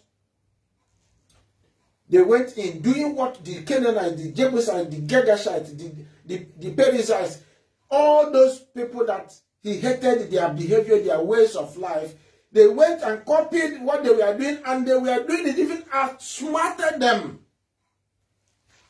I always say because of that, he's going to pull all of them out of that land. Then those Gentiles from elsewhere will come in and occupy the land until Yeshua will be coming back. It's still ongoing. It is still, the land is still in the hands of the foreigners, not in the hands of the Israelites. That is biblical Israelites. Verse 3. The land shall be entirely emptied and utterly plundered, for Yahweh has spoken this word. Yahweh has said it. He signed it. Verse 4. The earth moans and fades away. The world languishes and fades away. Now, this is also pertaining to the world. It's not just only Israelites. Israelites that run into the world, into the nations, into the Gentile world, they are going to be affected. The haughty people of the earth languish. Who are the haughty people? The proud people of the earth languish. The earth is also defied under its inhabitants because they have transgressed the laws. Oh, have you heard it again? That even the entire world is put in the picture of those who are destroying the earth, who are disobeying Yahweh. Because once somebody leaves obedience of Yahweh's law, the person becomes a destroyer of the earth Yahweh created. They have changed the ordinance, broken the everlasting covenant. Verse 6. Therefore the curse has devoured the earth, and those who dwell in it are desolate. Therefore the inhabitants of the earth are burned, and few men are left. Can read the rest of Isaiah 24. What did they do? The question is, why will you flee? Said judgment will be coming upon the earth. Judgment. Not only the earth, but upon mankind, Israelites, and the rest of nations of the world. All will be affected in the judgment. All. Now, number 2 question. When is the judgment on earth going to happen? When? Now, listen, there is no date pinpointed. Say, on Sunday, so and so date, it will happen. Or on so and so year. No. Yahweh has the timetable. Yahweh has the calendar according to 2 Thessalonians chapter 2. The timetable is on the hand of Yahweh. Even when the beast will emerge, Yahweh know only him. When they were trying to ask Yeshua, when will all this happen? Yeshua said, it's not even in his hands, it's not in the hands of anybody, but in the hands of the Father. So Yahweh has the answer to this. But Yahweh gave Yeshua the answer he gave to us. What is the answer about when? When you see signs that Yeshua and the prophets gave, the signs that were shown to us, that were written down, both the prophets and Yeshua. In Matthew 24, the signs are there. In Luke chapter 17 and in Luke chapter 21. Mark also chapter 13. All the signs are there. So carry them up yourself when you see all those. But there is particular signs that he pinpointed for us to watch out. When we see that begin to happen, then we now know that very, it is at the door. The close of the age is at the door. So we are going to, if time will permit us, we are going to see them. Yahweh will help us to point them out as we move on in this message that Yeshua is delivering to us this afternoon. Number 3 question. Who is the judge? Yahweh through Yeshua will judge the earth and mankind. He will use sword, he will use pestilence, he will use famine, he will use diseases to judge mankind on the earth as this age is closing up. Number 4 question. Why would mankind and the earth be judged? Why? We read it in Isaiah chapter 24 there, and Deuteronomy chapter 32, and so many other portions of Torah and the prophets. He said they violated Yahweh's law and broke his everlasting covenant. That is the reason. The law that in Christianity and some other religion today they say, oh, it's not feasible. That is not the way. That the law has been nailed to the tree or to the cross as they call it. So they are running away from the law. This is what Satan does.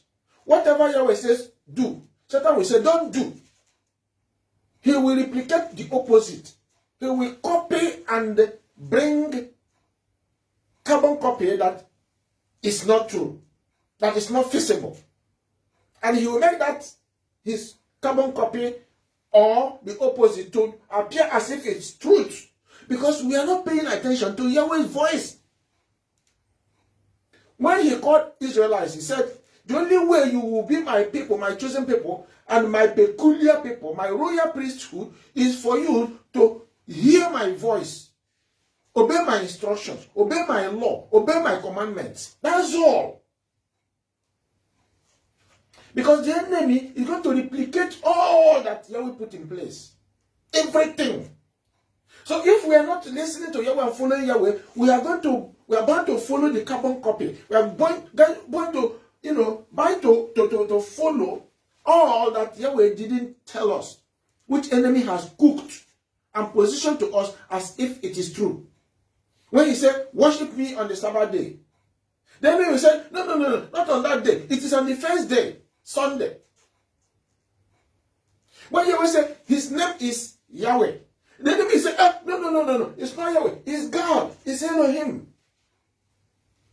Honor. Everything Yahweh put in place, the enemy. Look at the time, the beginning of the year. The enemy changed it. Do you know that Isaiah quoted that? No, it's Daniel. Daniel chapter 7 verse 25. So they will change the time and season. That is what the enemy did. So everything that Yahweh put in place, the enemy changed them. Instead of Passover to be called and known and celebrated as the beginning of the year, they choose to do it on the 7th month. And some people even choose to do it in the Gentile world today. Is it not immediately after December 31st? Then the first month, January, they choose to do it January. Which is not commanded by Yahweh. Confusion here and there. Why would you like to enjoy confusion? Why would you? Because in the midst of confusion, people are bound to follow error. People are bound to do or follow the instruction which Yahweh never commanded. And the person will perish. Number 5 question. Why mankind and the earth? No, I've said that is number 4. Number 5. How will his people know when to flee? Very important. How will his people know when to flee? Sound of trumpets. When they hear sound of trumpets, it's time to flee. We're going to read about this majorly, but let's quickly point out something in Revelation chapter 15. Revelation 15. Because what we should do and what we must do, Yahweh map them out and let us know. Prepare to flee. That's what we are talking about this afternoon. Revelation chapter 15, 6 to 8. 6 to 8 there. Revelation 15, 6 to 8. And out of the temple came the 7 angels, having the 7 plagues, clothed in pure bright linen, and having their chests girded with golden bands. Then one of the 4 living creatures gave to the 7 angels 7 golden bowls full of wrath of Yahweh, who lives forever and ever. Verse 8. The temple was filled with smoke from the glory of Yahweh and from his power, and no one was able to enter the temple till the 7 plagues of the 7 angels were completed. At this time, or prior to this time, let's look at chapter 11. Prior to this time, when all this will be unleashed, now we heard about the trumpets. Revelation 11:15. Then the 7th angel sounded, and there were loud voices in heaven saying, the kingdoms of this world have become the kingdoms of our Yahweh and of his Hamashiach, the anointed one. And he shall reign forever and ever. And the 24 elders who sat before Yahweh on their thrones fell on their faces and worshipped Yahweh, saying, we give you thanks, O Yahweh Almighty, our Father, the one who is and who was and who is to come, because you have taken your great power and reigned. The nations were angry, and your wrath has come. You see, at this time, the nations will be angry, and they will vent their anger against the children of Yahweh, and the Israelites, wherever they are, will be in trouble, so it's time for them to flee. Continuing, and the time of the dead, that they should be judged, and that you should reward your servants, the prophets and the saints, and those who fear your name, small and great, and you and Yahweh himself should destroy those who destroy the earth. So, sounding of the trumpet, a lot will be happening on earth at that time. This hasn't happened. This is rearing its head to happen. All these things are about to happen because the signs are looming. The signs the prophets presented, the signs Yeshua gave to us are looming. That is number, what is that? Number 4, 5. What is the nature of fleeing? What is the nature of fleeing? Number 6 question there. What is the nature of fleeing? You have to flee. To where? The fleeing we take, we take the normal way of movement. You are going to move from wherever you are to a particular place or a particular destination. Just as Israelites moved from Egypt. Because what happened if you capture the story of Israelites living in Egypt and they moving out from Egypt, now you will not be far away from understanding how you are going to move in these last days. Flee. You flee to village or mountain and wilderness, 2 places, before Yeshua will return. Israelites will make movement, and the movement will be from maybe their village, wherever they are, the mountain they will be, then their destination will be into wilderness. As Israelites left the land, wherever they were living in their villages and so on and so forth, they moved and they stepped into the wilderness. First of all, they passed through a barrier. The Red Sea was a big barrier. Now Yahweh is going to open up, because he always said all the seas, he will open up the seas that will stop Israelites, and he will let them to cross, to pass over. So we see that in Matthew chapter 24, 15 to 25. Matthew 24, let's go back to Matthew 24. 15 to 25. Matthew 24. Let's read from verse 15. Therefore, when you see the abomination of desolation spoken of by Daniel the prophet standing in the holy place, whoever is, let him understand. We're going to touch about that.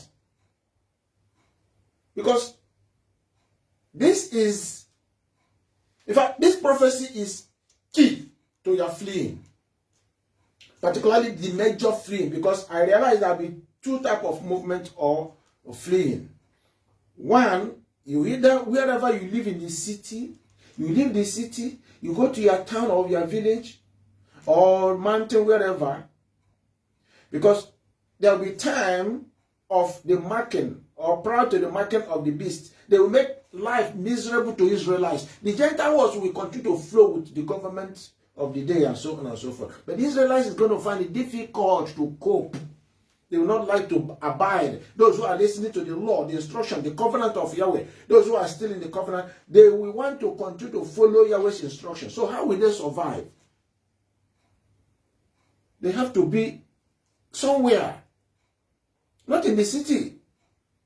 Because the bank account, everything will be withdrawn, everything will be in the hands of the government. This is the digital thing that they are talking about. How will you, when you don't take the mark and all whatever that is out there, how will you access money? In fact, you wouldn't want to be known again. Let's read on.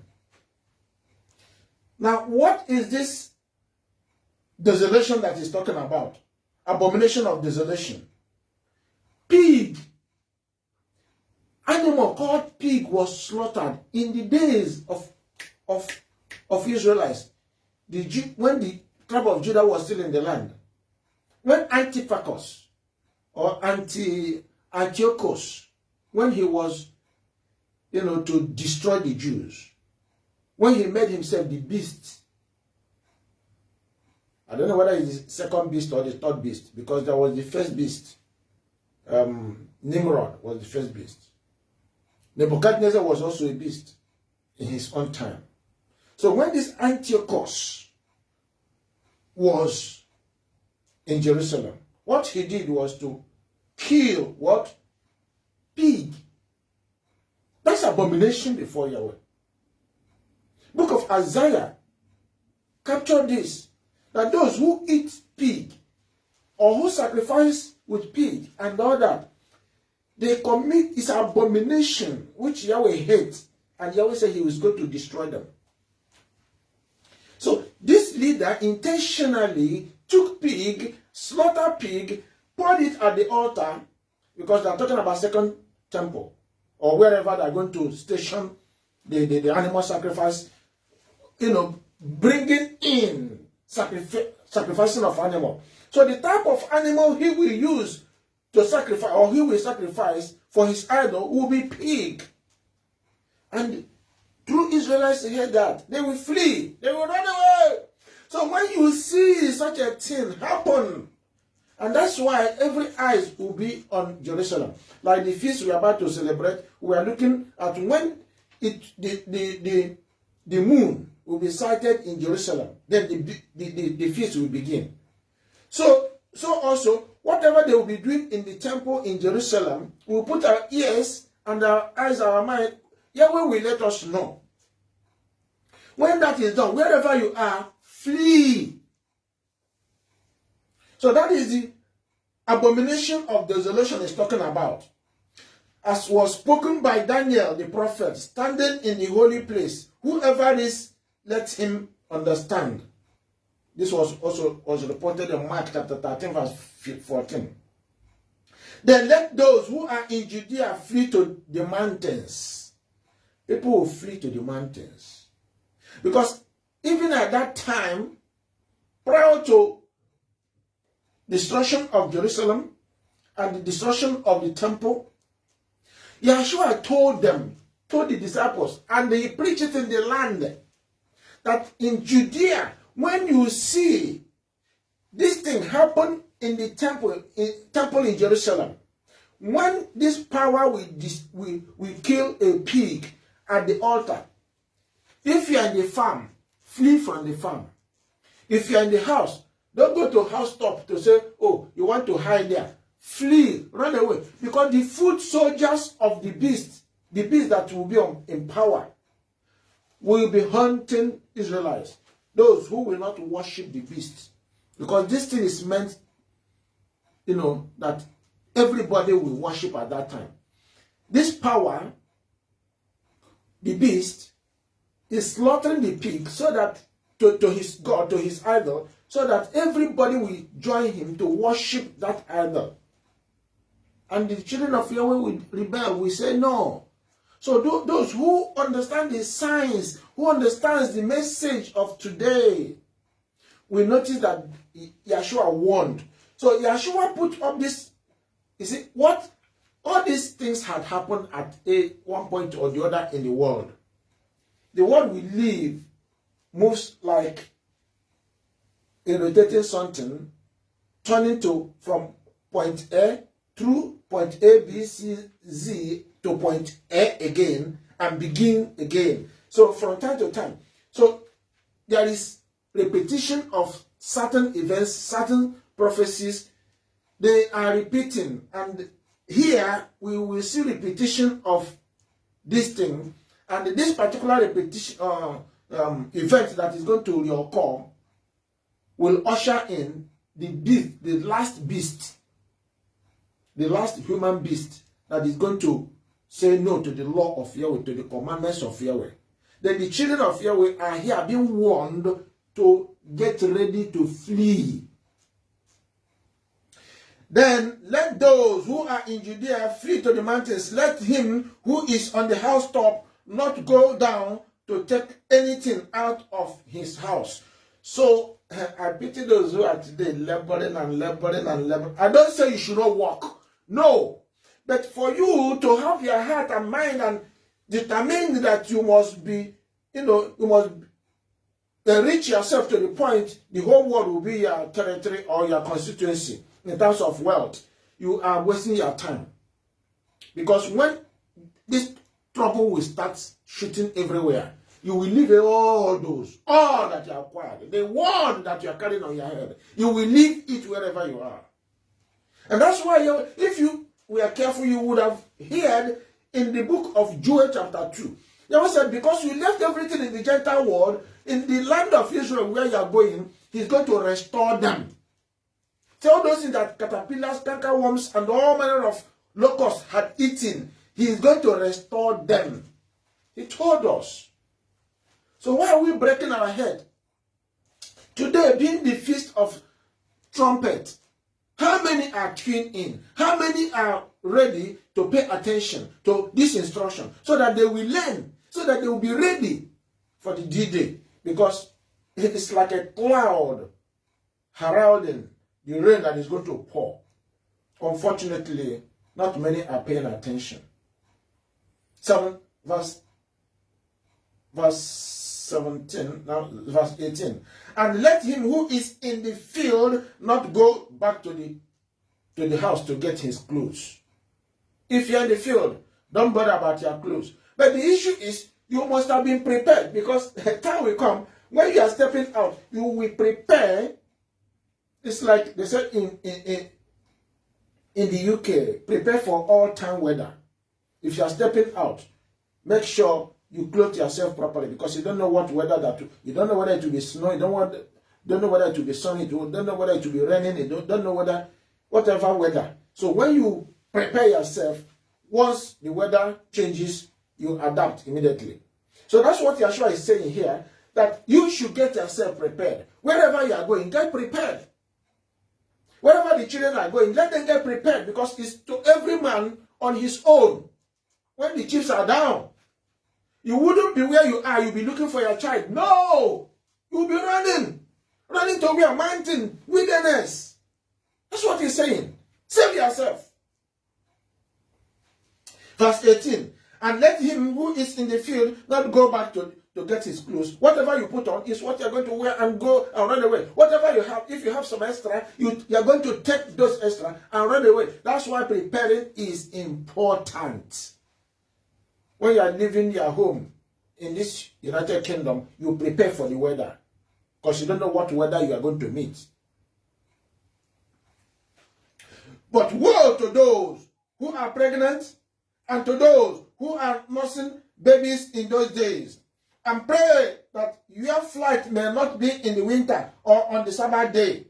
Why? Because Sabbath day is a day of rest. It's not a day of movement. It's not a day where you begin to go, run here and there, or take flight, or catch plane. No. It's a day that you rest.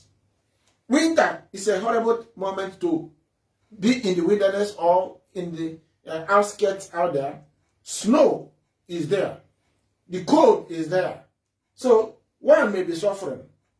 So, because this has happened before, we're going to read it in a little while. We're going to read it and we are going to see how they were affected and what was the repercussion. Because if we fail to do what he asks us to do, when the trouble comes, then problem is going to ensue to the person.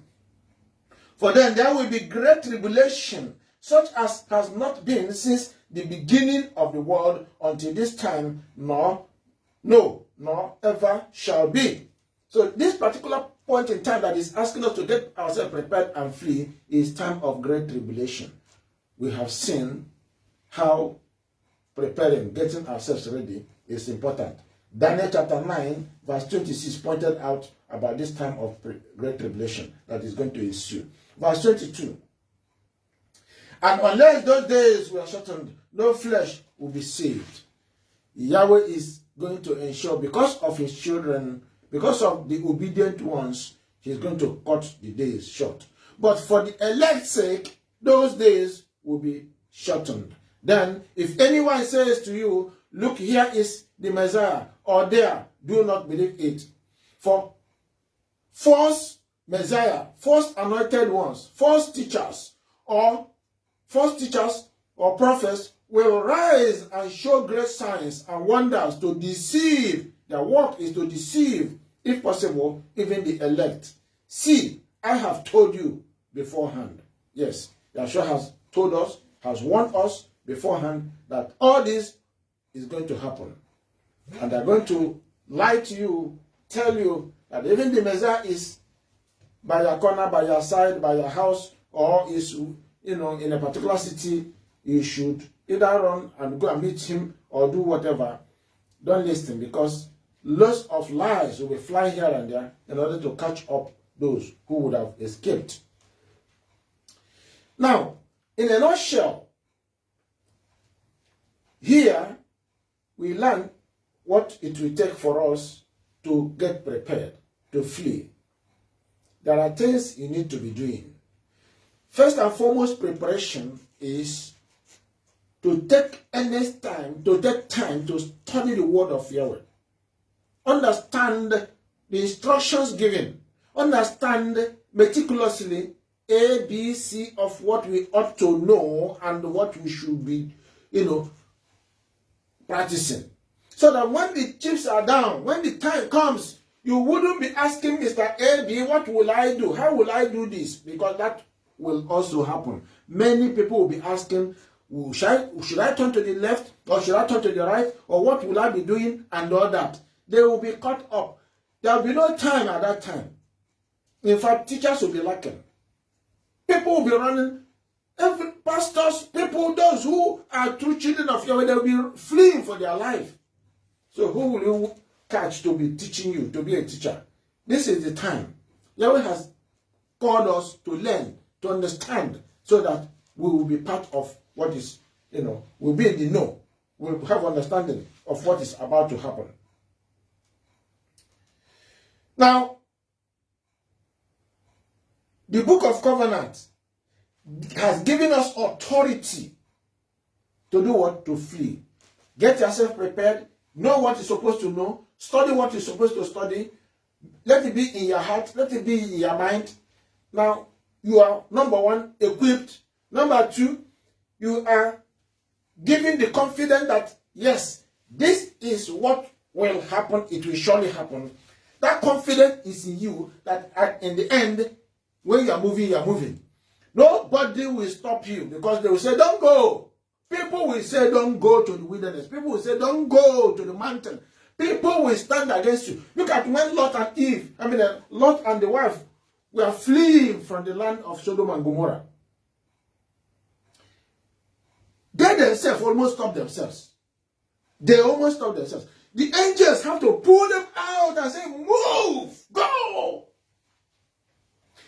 Their sons-in-law to be, we are told, other brethren, other of their members that they spoke to, come on, the angels have asked us to come and warn you by the morning before the sunset, begin to run to a particular destination or particular area.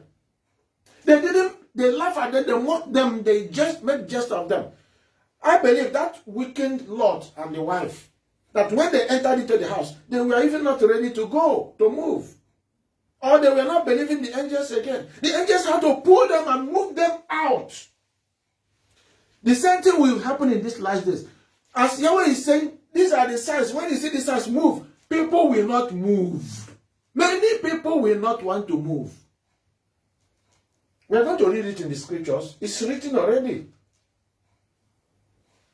Unfortunate, many people will perish because of not heeding to the word of Yahweh. But you have to know the time and season.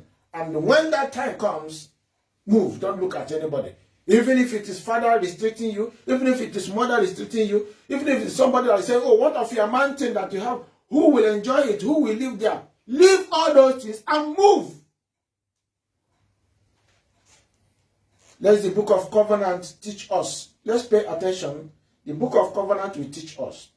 Now, as this event is about to unfold, there will be tests, there will be trials of the children of Yahweh.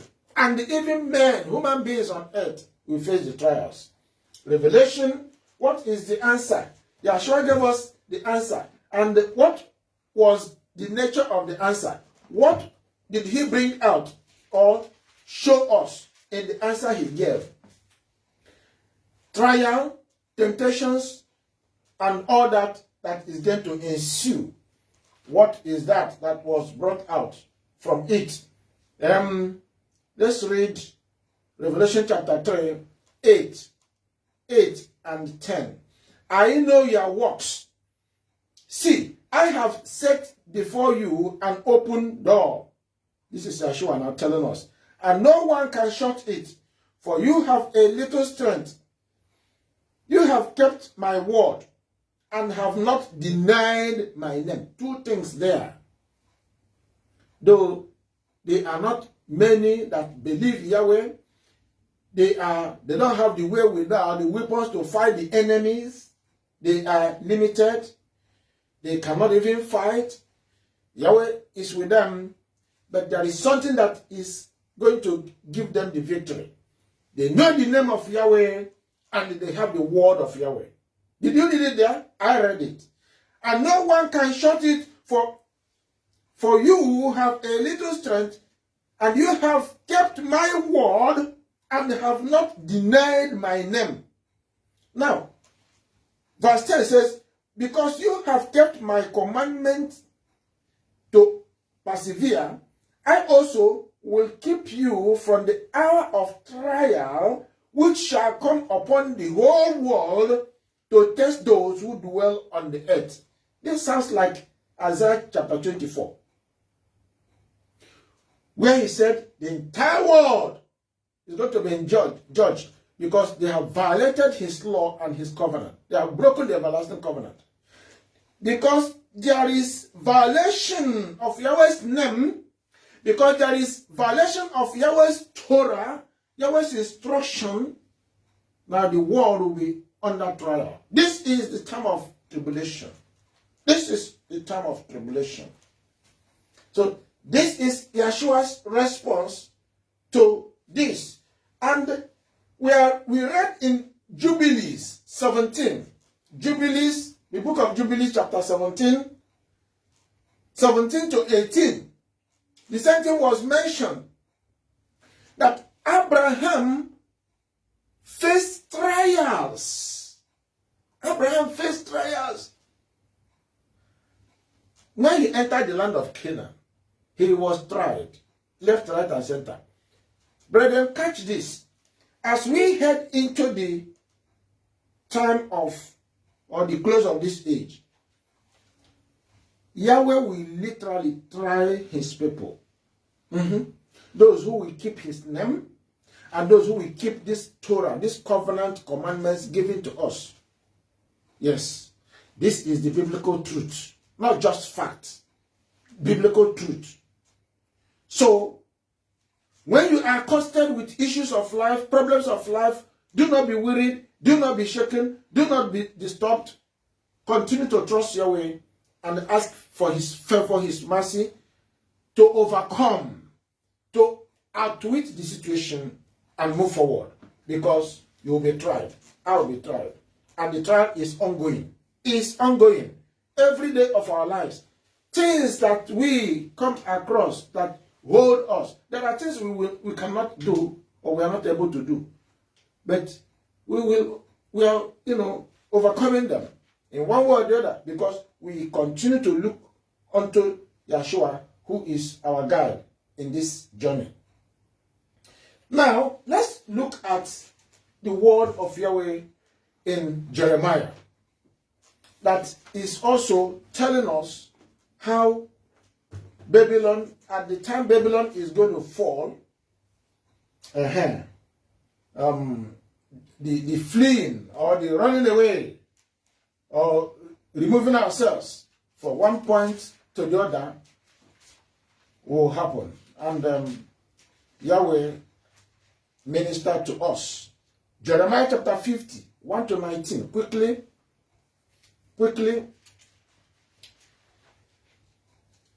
The word, verse 9. Is it? No. Let's take it from verse 1. The word that Yahweh spoke against Babylon and against the land of the Chaldeans by Jeremiah the prophet. What happened before is about to repeat. Remember. So if you have that in your mind, you know that this was not just at the time of old Babylon. But this old Babylon is still alive. It has, showcased itself in these last days and is in charge, is in control with even the Assyrian power, Roman power. Collectively, all those powers are involved in what is happening today against Israelites. Now, it said, verse 2, declare among the nations. This is to the nations. This prophecy wasn't just only for Israel, to the nations. Proclaim and set up a standard. Proclaim, do not conceal it. Say, Babylon is taken. Baal is shamed. Who is Baal? Baal is simply Baal or Baal, the Lord. And that is what Babylon is worshipping. The Babylon of today, the world of today is worshipping Baal. Baal, the Lord, is worshipping Baal. Hey.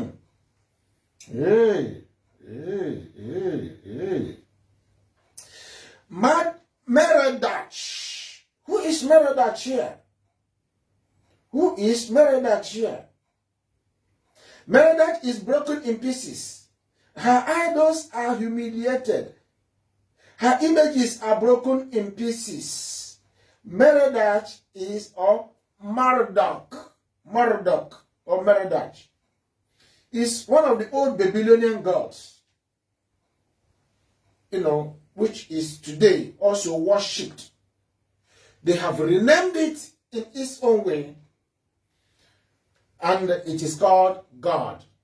Merodach is broken in pieces. So the God that the Gentiles, the world, the Babylon, the Great is worshipping and has commanded the whole world to worship in every religion, Christianity, Hinduism, Judaism, Islam, all of them.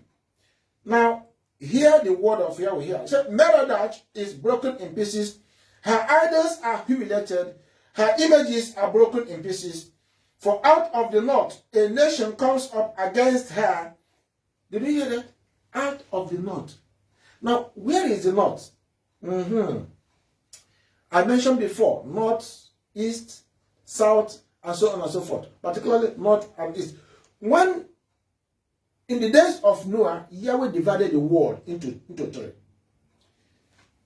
The middle, he gave to Shem. And he's talking to the children who are in the middle, Shem, of what they are going to see or encounter. And what is going to affect them if they continue to rebel against Yahweh's word. But the people of the north, who are the people of the north? Japhet. Visit history, biblical history, that will decode all this for you. It all will be open to your eyes and your mind. Now the people of the north is being spoken about here, that there are people that are going to carry out mayhem in these latter days. Then the people of the south, Ham, they are going to also be affected. So the people of the north is going to carry confusion and throw it all over the world. So they are the people that are going to visit Babylon the Great. Babylon the Great.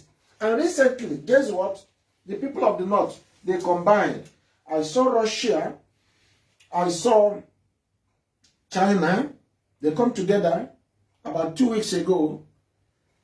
China was doing their anniversary or whatever, see the massive weaponry, the modern warfare they were displaying. So China was there, Russia was there, the guy from the north, North Korea was there, Iran was there, particularly these 4 countries, and some others that will join them. That's what, at your time, open this book of Jeremiah 50 and Jeremiah 51. Read them carefully. You will understand what Yahweh is talking about here. I'm just paraphrasing because of time. They are planning and putting things together to attack Babylon the Great. America. They are trying to attack America. So, the problem is, Israelites that are in America, Israelites are in the Babylon the Great. What are they doing concerning these prophecies?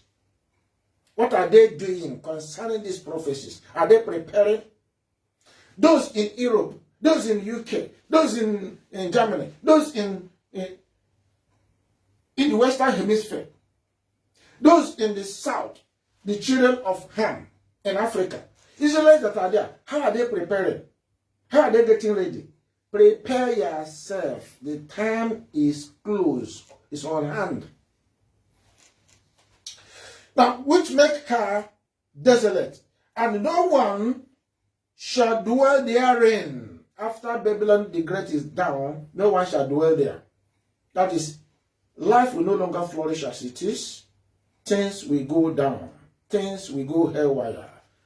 Many nations in that nation will, go to their country. Some will walk away. And the children of Yahweh will be heading to the mountains, will be heading towards Israel. They shall move, they shall depart, both man and beast, in those days and in that time, says Yahweh. The children of Israel shall come. Did you hear that? This is Jeremiah telling us, this is authority from the word of Yahweh, telling us. They and the children of Judah together. So, the 10 tribes, the 2 tribes, all of them, the house of Jacob, house of Israel, they are going to leave Babylon the Great.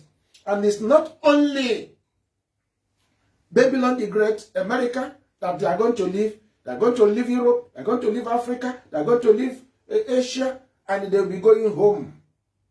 Because not only will the problem spring from Babylon the Great, it's going to cut across the entire world. It's going to be tsunami. The fall of Babylon the Great is going to be tsunami. It's going to be a warning sign that is going to, hit the earth. And the Israelites shall wake up at that time. With continual weeping, they shall come. Israelites will be weeping and they'll be crying because they have left everything they worked for. They have committed sin and abomination that separated them with Yahweh. And the Yahweh will say, this is what I've been telling you. Today they are busy acquiring and possessing and enriching and amassing wealth here and there. They are going to leave all those and they are going to weeping and crying as they run. That is the problem. Ezra 3 verse 12 and verse 13 spoke about this. And they will be seeking Yahweh their Father. Who will they be seeking? Yahweh their Father. Today Yahweh is saying, seek me, seek me. Do they pay attention? Everybody has gone to his work. Everybody has gone to his business. Everybody has gone to doing his thing. Seek me early when you will find me. That's what Yahweh is telling us. But where are Israelites today? They shall ask the way to Zion because they will not even know the way. They will not even know the way to go. How they will live. Which way will they follow? Yahweh will be their way. With their faces towards it, saying, come and let us join ourselves to Yahweh in a perpetual covenant. You see, the covenant are running away from today. They will say, let us join ourselves to that Yahweh's covenant. They will know his name, which Yeshua remarked in chapter 3, verses 8 and 10, that those that will be spared are those that know the name of Yahweh and keep his word, keep his covenant. They are the people that are going to spare. He's going to carry them. So this perpetual covenant, they will come to it. That will not be forgotten. The covenant will not be forgotten. Verse 6. My people have been lost sheep. Israelites have been lost sheep. Their shepherds have led them astray. Who are their shepherds? Their pastors, their prophets, their leaders, their teachers. They have led them astray. They've told them lies. They've preached lies to them. They've told them that the name of Yahweh is God. The Messiah is Jesus. All these are lies. They told them that they will be going to heaven instead of returning to the land. Are you hearing what is going on? They will be jetted to heaven in rapture. They will be raptured into heaven. Did Yahweh teach that? Did Yeshua teach that? Did the prophet teach that? Or the disciples? No! This is one of the agenda of Satan. Deception. To truncate. To make a carbon copy of the word of Yahweh. And he twists it. He will bend it. The lies. And he will make it to look as if it's truth. This is what Israelites are suffering. So they don't know where the truth lies. Because they followed wrong teaching. They followed wrong doctrine. So because of that, they are drowning in falsehood. They have turned them away on the mountains. Even in the mountains. Even in the mountains. Even though it has escaped, we want to go back to the land, unfortunately. They have gone from mountain to hill. They have forgotten their resting place. Israel is their resting place. Unfortunately, Israelites, you see, hill and mountain is at times can be used to designate nations, cities. That's what Israelites love. And they are going to be all over the world. And even when they escape, some will want to go back and so on and so forth. Because they love the mountains, the cities of the world. They have forgotten their resting place. They forget Israel. They forget their land. They forget Jerusalem. Unfortunately, they forget Yahweh. Verse 7. All who found them have devoured them. So when Yahweh is saying escape and the person return back, or the person make himself vulnerable, or the person will not leave city, or leave, as Yahweh says, leave, flee, they will make themselves vulnerable to be caught. Revelation chapter 12. Remember, when the woman, that is the true assembly, flee, the children were caught who did not leave, because they would behave like what happened to Lot and the wife. Some of those, their in-laws and some other people who did not leave, they were caught up and they were swept away. And the adversary said, we have not offended. What we are doing, we are not committing any crime against you. We are going to kill you. We are going to spill your blood. We are going to do you this and that and that and that. It's not our fault. It's you. Because they have sinned against Yahweh. So that is the reason. So when they were killing and destroying and maiming them, it's because they sinned against Yahweh. They forgot the name of Yahweh to follow their Yahweh, their father. They forgot his covenant, his law. Now, they are going to be mended. Because they have sinned against Yahweh, the habitation of justice. Yahweh is habitation of justice. Yahweh, the hope of their fathers. Move from the midst of Babylon. So Yahweh is telling us what we should do. Move from Babylon. Go out of the land of the Chaldeans. Chaldeans, you see, Chaldee was the language of the Babylonians. Babylon is the nation, the name of the nation at that time when they were there. Now, Yahweh is saying, in that nation and their city and with their language, leave them, go away, and be like the rams before the flock. The sheep. Now, he said, Israelites, be like he-goat. He-goat will come in front to lead, even the sheep, when the sheep are down. Because the sheep will be dilly-dallying, will be, will not even have an interest to move. But when the goat is in front, they pick up, they will move. So Yahweh is hurrying them to move. For behold, I will raise and cause to come up against Babylon an assembly of great nations from the north country. Have you heard it again? The nation that is going to attack the great Babylon is coming from the north. And I told you that recently they were like showcasing their power, what they can do. I could hear Donald Trump saying that these people are, kind of flexing muscle, showcasing. Why are they doing it?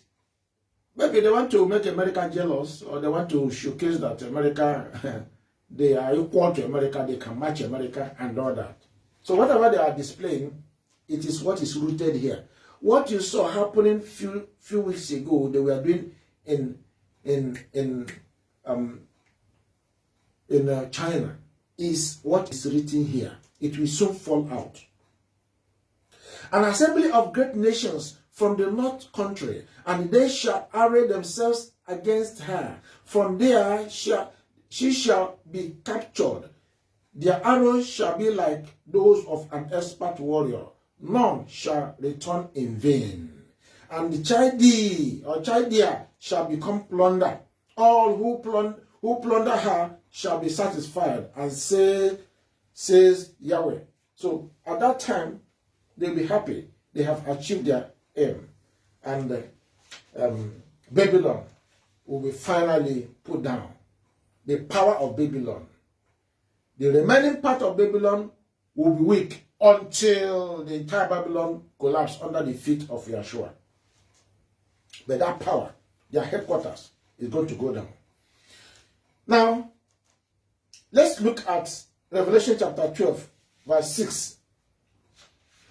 Revelation chapter 12, verse 6. There is nothing, talking about preparation to flee. There is nothing we are saying here that Yahweh is not coming from the word of Yahweh and what he told us to be doing. Revelation chapter 12, I will read from verse 6 and 14. What happened? You see the woman fleeing. It said, great sign appeared in heaven. Verse 1 there. And the woman clothed with the sun. Who is the woman here? The pure assembly, Israelite. Now, this Israelite has to flee. Let us look at verse 6 there. Then the woman, that is the Israelites, fled into the wilderness. Did you hear that? The woman must flee, or else she will get into the trouble that Yahweh is warning. Don't stay back. Where she has a place prepared by Yahweh. So in that wilderness that she is fleeing into, Yahweh had prepared a place for her. Look at Israel again, living in Egypt. In the wilderness, Yahweh prepared a place. When the enemy pursued and was coming, with pillar of fire in the night, he protected them. With pillar of cloud in the day, he protected them. That is exactly what he's saying here. He's going to do it again in these last days. So that when the enemy is pursuing, even coming to the wilderness, Yahweh will cover his people. that they should feed her their 1,260 days. So 3.5 years, Israelites will be in the wilderness and they will be fed. Yahweh said he's going to feed them.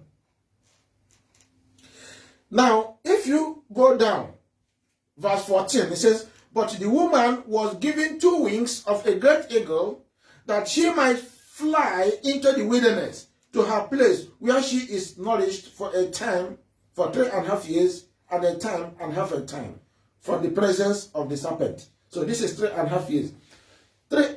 This serpent is the dragon. This dragon is using human beings to pursue Israel, the true assembly. And Yahweh says, flee, and they will flee. Those who are hearing, those who have ears, they will hear, and they will flee. And the remaining of the children of this woman will be swallowed by the dragon, by the beast, by the serpent. That is the beast. Verse 16 there. But the earth helped the woman, and the earth opened its mouth and swallowed up the flood which the dragon has spewed out of his mouth.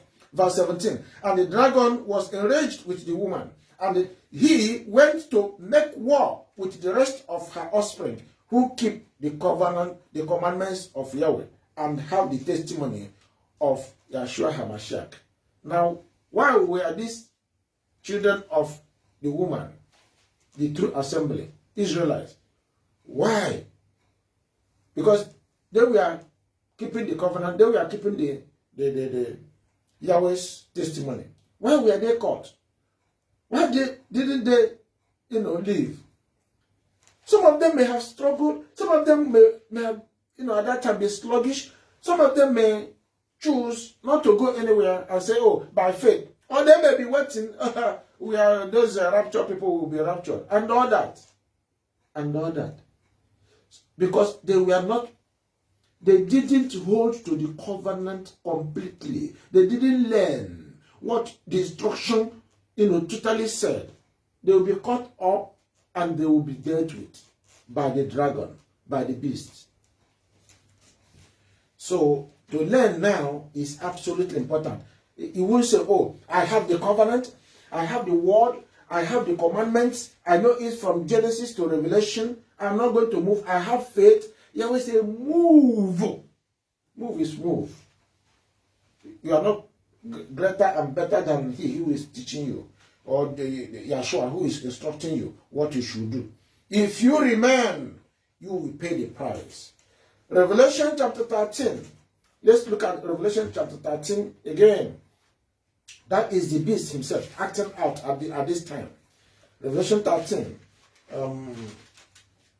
1 to 5 there. Revelation 13, 1 to 5 there says, then I stood on the sand of the sea, and I saw a beast rising up out of the sea, having 7 heads and 10 horns, and on his horns 10 crowns, and on his heads a blasphemous name.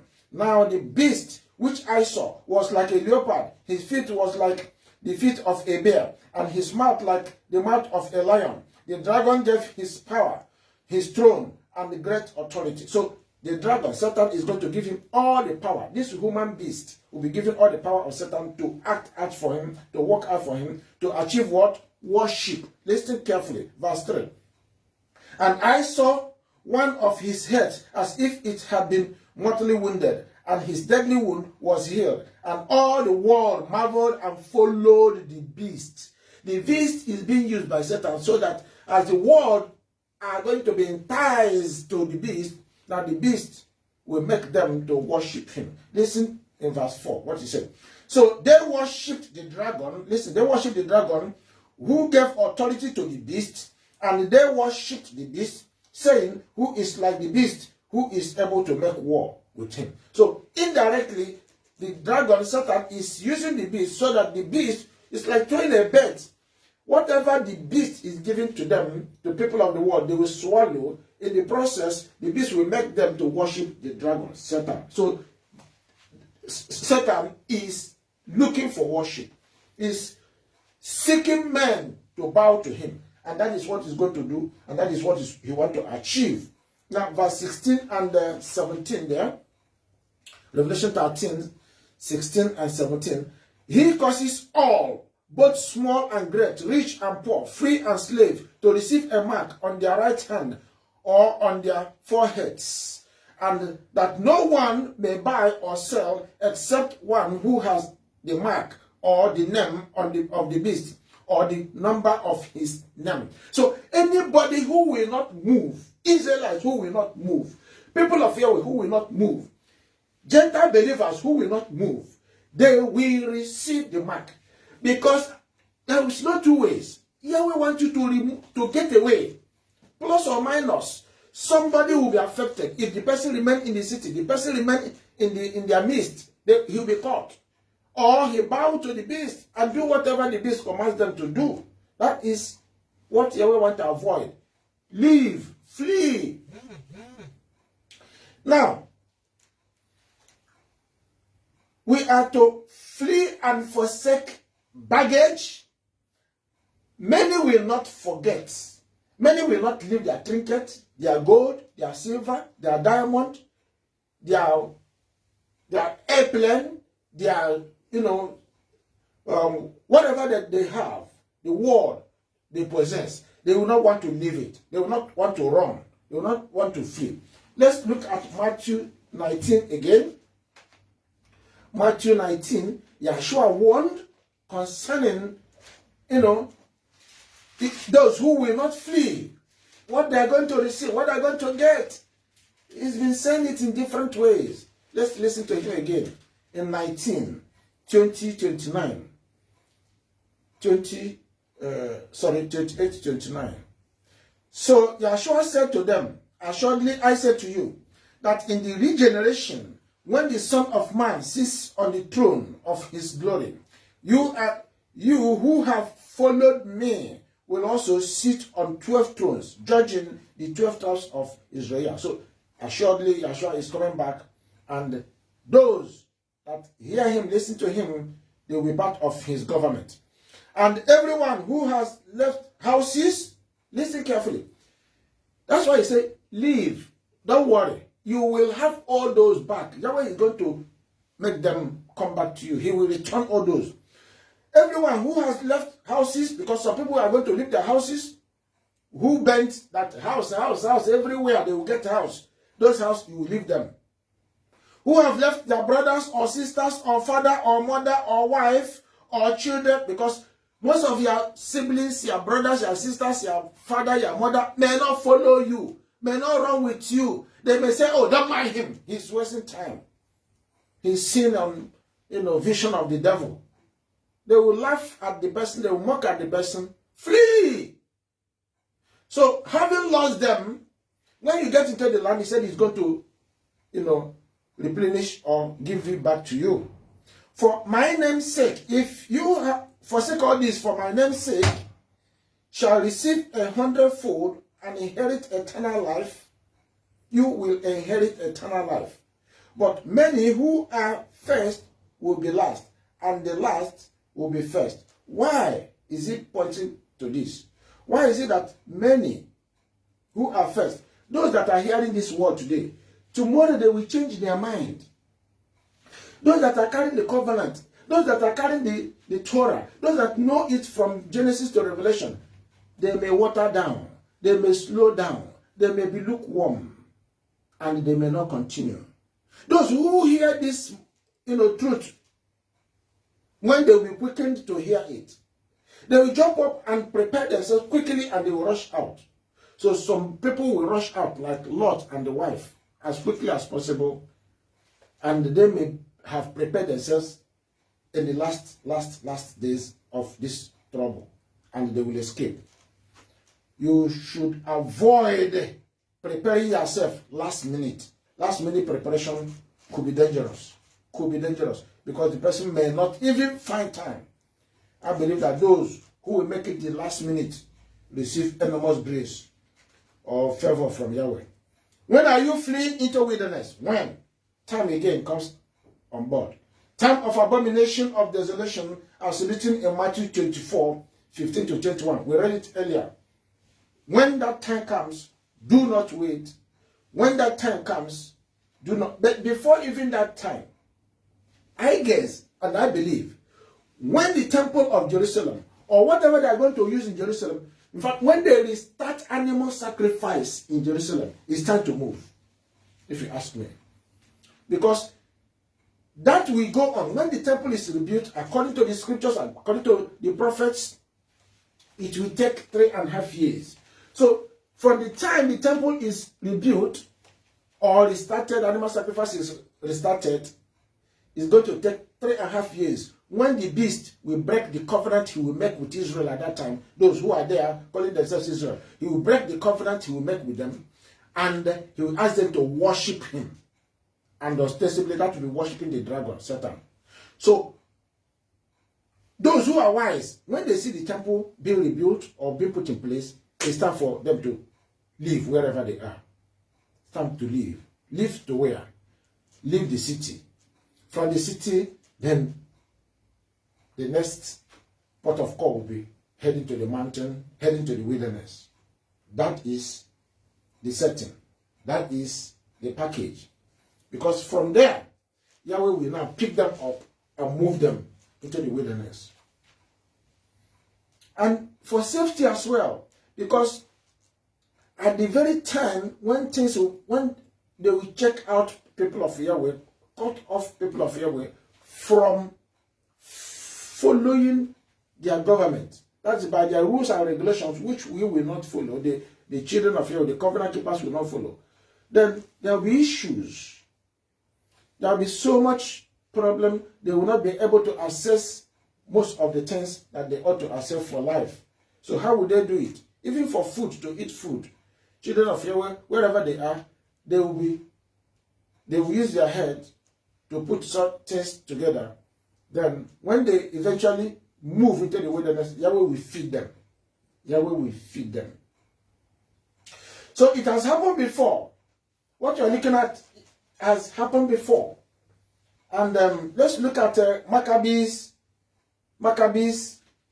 chapter 1, 40 to 50. Maccabees chapter 1, yes.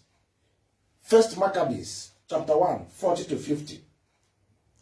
And as had been her glory, so was her dishonor increased, and her excellency was turned into mourning. Moreover, King Antiochus, are you hearing that name? Antiochus. This thing has happened before. Listen to what happened. Here we are talking that all that we are saying before, the beast had showed up before to cause children of Yahweh to worship him. It happened in the days of Nimrod. It happened in the days of Nebuchadnezzar. Remember, the book of Daniel chapter 3 talk about Nebuchadnezzar turning the Jews or wanting the Jews to worship him. Daniel, Mr. Shadrach and Abednego, all of them, they cajoled them to worship. Remember, even Haman wanted to be worshipped and all that. So all this had happened at one point or the other. In this last day, it's going to repeat again. So Antiochus, the equivalent of what Antiochus did, is going to repeat in this world. So let's read verse 41 going forward. Moreover, King Antiochus wrote to his whole kingdom that all should be one people. Why one people? Now people are talking about united human beings, one world government. Why? And Yahshua, Yahweh, is talking about united Israelites. Whether they are Gentiles that join with them or the Israelites, all of them will be joined as one stick, one. And what it means is that they are going to be one whole nation. Satan is repeating this and replicating the same thing. Oh, let us listen to what Yahweh is saying. It's a duplicator. It's a copycat. So, that one whole world is turning into one nation.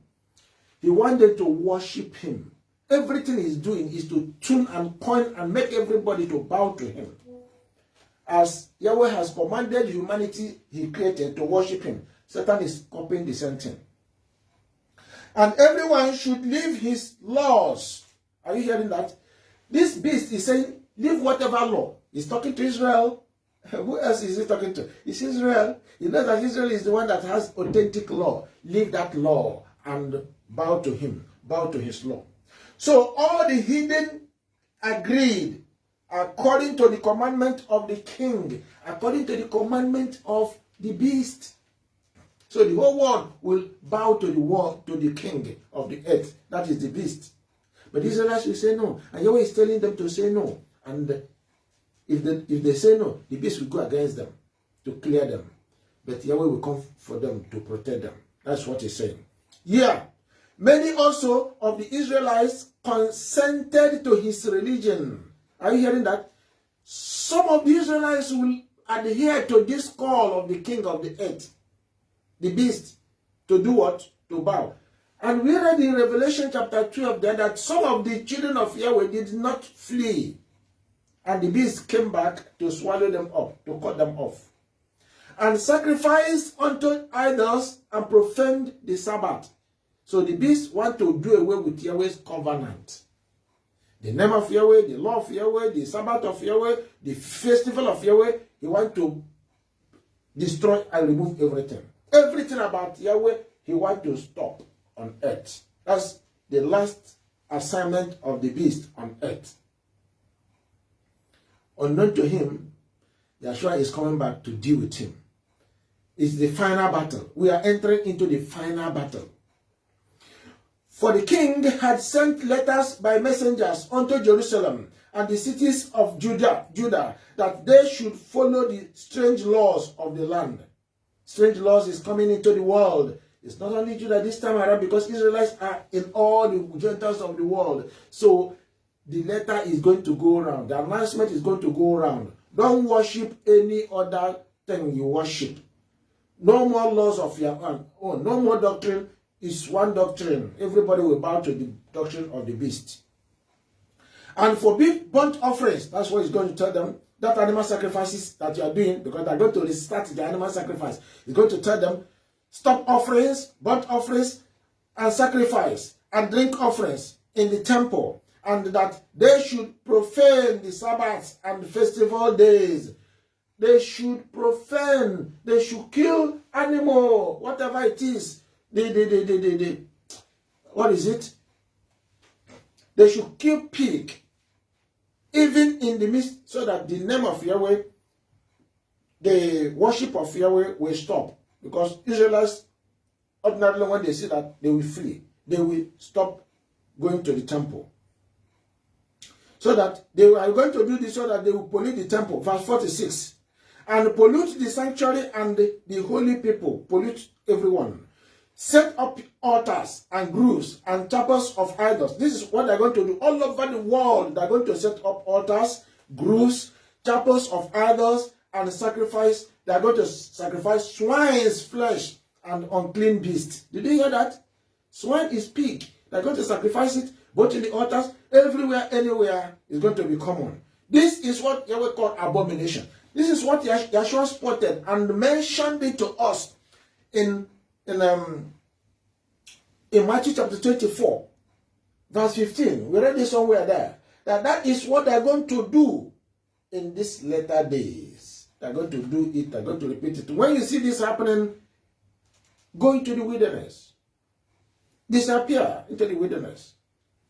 That they should also leave their children uncircumcised. You see, the law of circumcision, they said, is not going to be invoked again. This hasn't happened. It's about to happen. You don't mention circumcision. You see why I quarrel with those who are advocating and saying, circumcision or no circumcision. That is not the teaching of Yahweh. Because that commandment given to Abraham in Genesis chapter 17, Yahweh never cancelled it. And he said it's for generation to generation, from everlasting to everlasting. But here, this beast to say, it must stop. Stop circumcising your children.